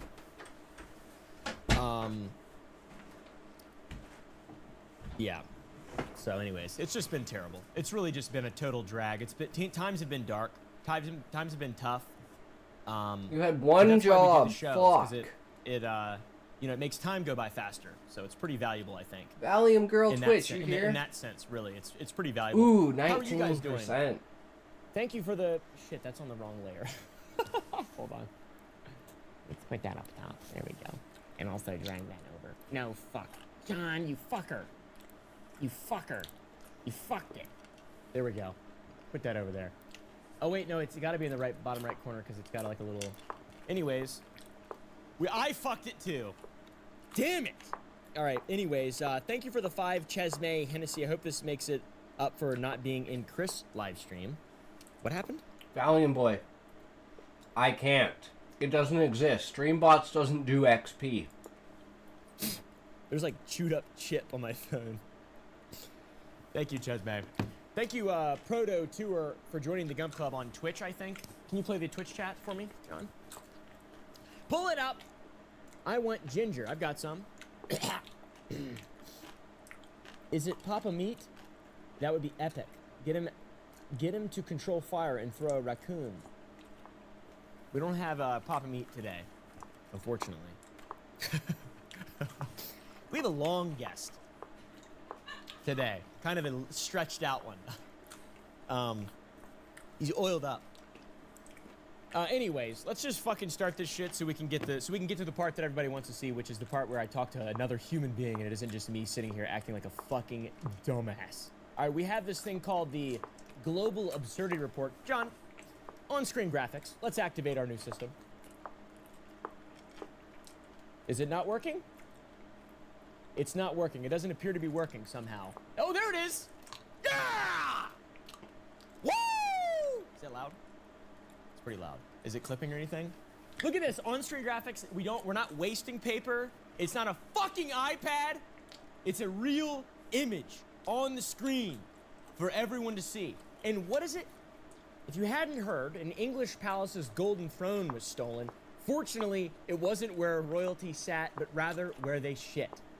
Play the slide. It's the slide. That's the thing is that it's a toilet. Can you get rid of it? There we go. We'll try to actually do this in the right way now. It was a golden toilet made of real gold worth $6 million, and some fucking crazy people stole it. Some bad guys. The actual, like, why is there a golden toilet? A real golden toilet? The apparent story of it is that it's art, modern art, titled America, and it was created by a fella named Maurizio Catalan. Some fucking commie or something like that, poking fun at America's wealth. Ow, bitch. Fuck!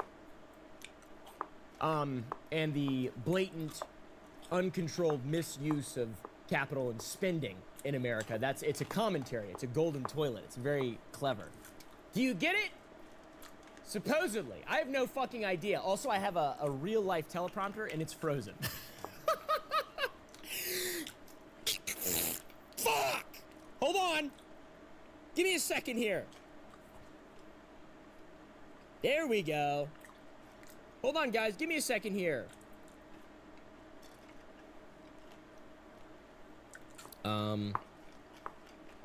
American commentary, a commentary. Yeah, we're gonna give back our Statue of Liberty too. Might as well. Everybody, we're just getting trolled by everybody. Let's see. Hold on 1 second. I gotta fucking supposedly the thief returned before dawn, the day that it was stolen, September 14th, 2019. I don't actually know if that was the day that it was stolen. I just added that in there extra. I went off script, and he possibly had 2 other accomplices, and they were armed with crowbars and sledgehammers. They smashed in, pried the golden toilet off of its pipe in this shitty looking room, I guess, and they escaped with the toilet. And it's still, you know, if we bring it up on screen, that's the toilet right there. Although the raid was carefully executed and planned, they left evidence at the scene. And forensics experts were easily able to track their trail with CCTV footage, phone data, and more. Slide 2. Yes! Look at... No, John! Fuck! Damn it! These are the guys, though. It's James Sheen and Michael Jones. We've trolled them epically. As you can see, we added some extra art to their... This guy actually is not wearing glasses, and he doesn't have a mustache. And the guy on the left, James Sheen, is not actually sick. So, the text exchanges that they captured were disguised. They called the toilet a car instead of a toilet to try and protect themselves, and obviously that didn't work. And Michael Jones, the 39-year-old man on the right there, was found guilty of burglary, and the 39-year-old's friend in the text exchanges, Fred Doe, was found guilty of conspiracy to transfer criminal property. And the actual mastermind behind the plan, or at least the kingpin, is our booger lip over here, James Sheen. He was also charged, and in spite of the crimes, the Golden Throne was never returned, and it is estimated to have already been ripped to pieces or melted down. All right, guys. Golden shitter. Who the fuck signed off on that? Who signed off on that? Somebody tell me. Like, seriously, tell me. Does anybody know? How common is that? Good weekend for all homies on the stream. Stay high, take care. Moves like an animatronic. Fine, then. I'll just scroll. It's the fucking suit.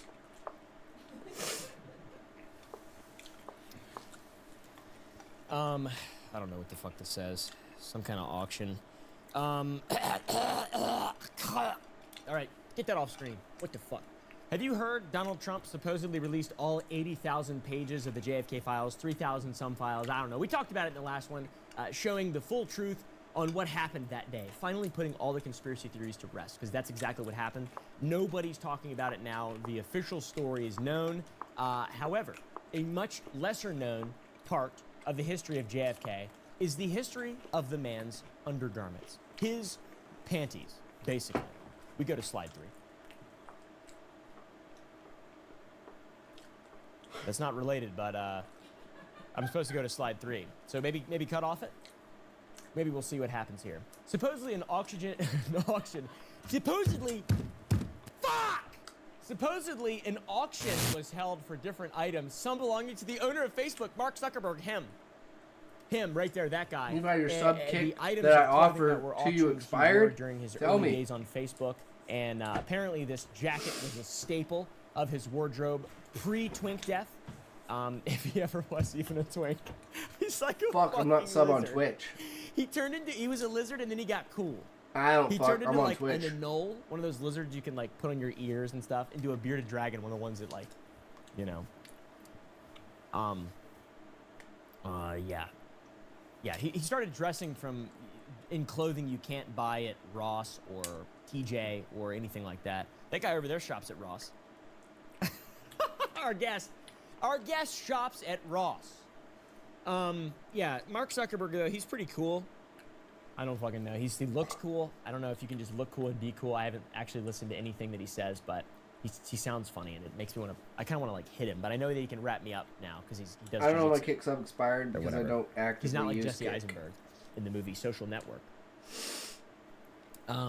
Anyways, it was only estimated to sell for around $1,000, but apparently people love to glaze, and Mark Zuckerberg's stupid jacket sold for $15,875. It also supposedly included a note from the Zuck, which is what his friends call him or something. It said, "One of my favorite old school Facebook hoodies. I wore this all the time in the early days. Am I tripping? Okay, It I even should be has offering our original you on mission Twitch." statement on the inside lining. Enjoy, Mark Zuckerberg."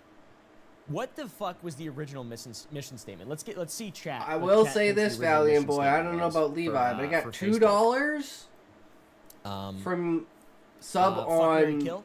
Is that the original Twitch. mission I statement? get What would be a good $7 original from Zuckerberg? a That was sub good spot to have a on joke in Kick. red, but we didn't have one. Let's see. Maybe a good mission state would just be like a lithium dosage.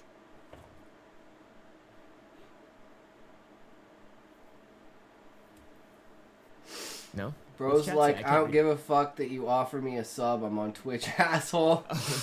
That's pretty good.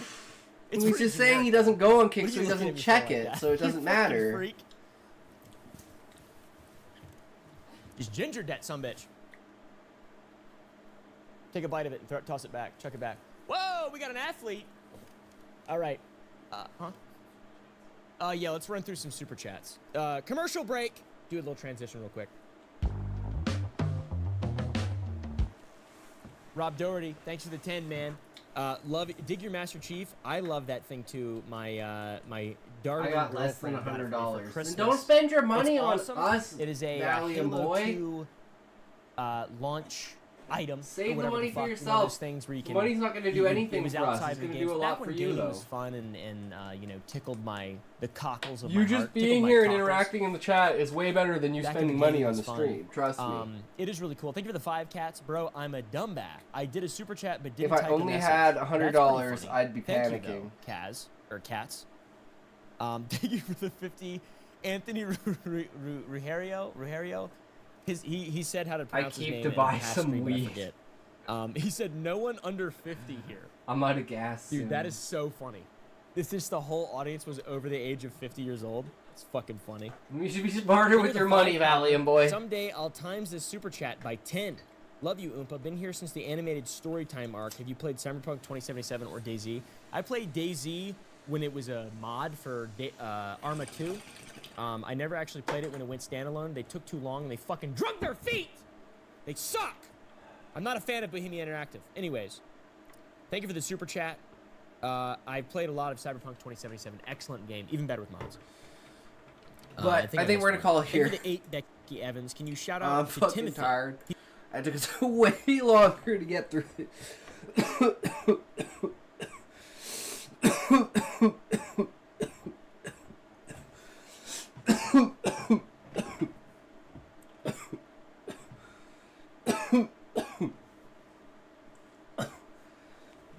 Way too much longer to get through, and we keep forgetting. But we're going to read a quote from Tyrion.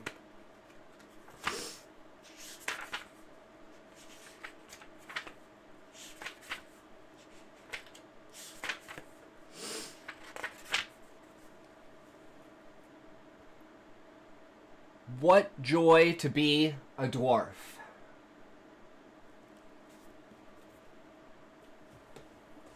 True sarcasm. True sarcasm. But again, thanks for watching, everyone. Thank you so much. It was a great stream. We did good. We even turned a couple people today to our side, which is wonderful. It's always good to take people that have hate and turn them into lovers. But as always, remember, if you can't say fuck you to your friends, who can you say fuck you to? Fuck you! Oh, 4 hours. Fuck, I didn't saw the time. Bye, broski. Yeah, sorry guys, short stream, but you know, it is what it is, right?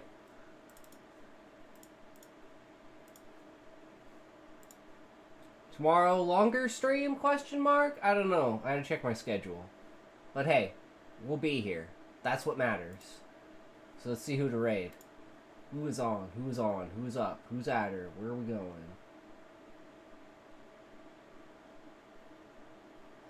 Wow, like no one is on. Thank you. Well, we'll do this guy. 4.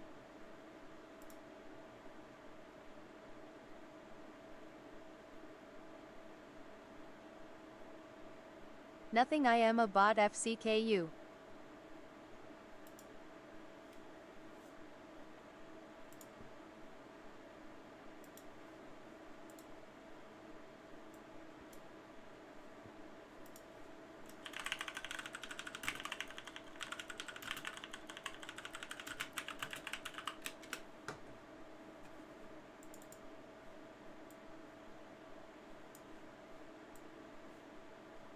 Love you too, Valiant boy. Have a good night, good sir. Thanks for stopping by. Thanks for hanging out. Thanks for having a good time. We appreciate you, eh?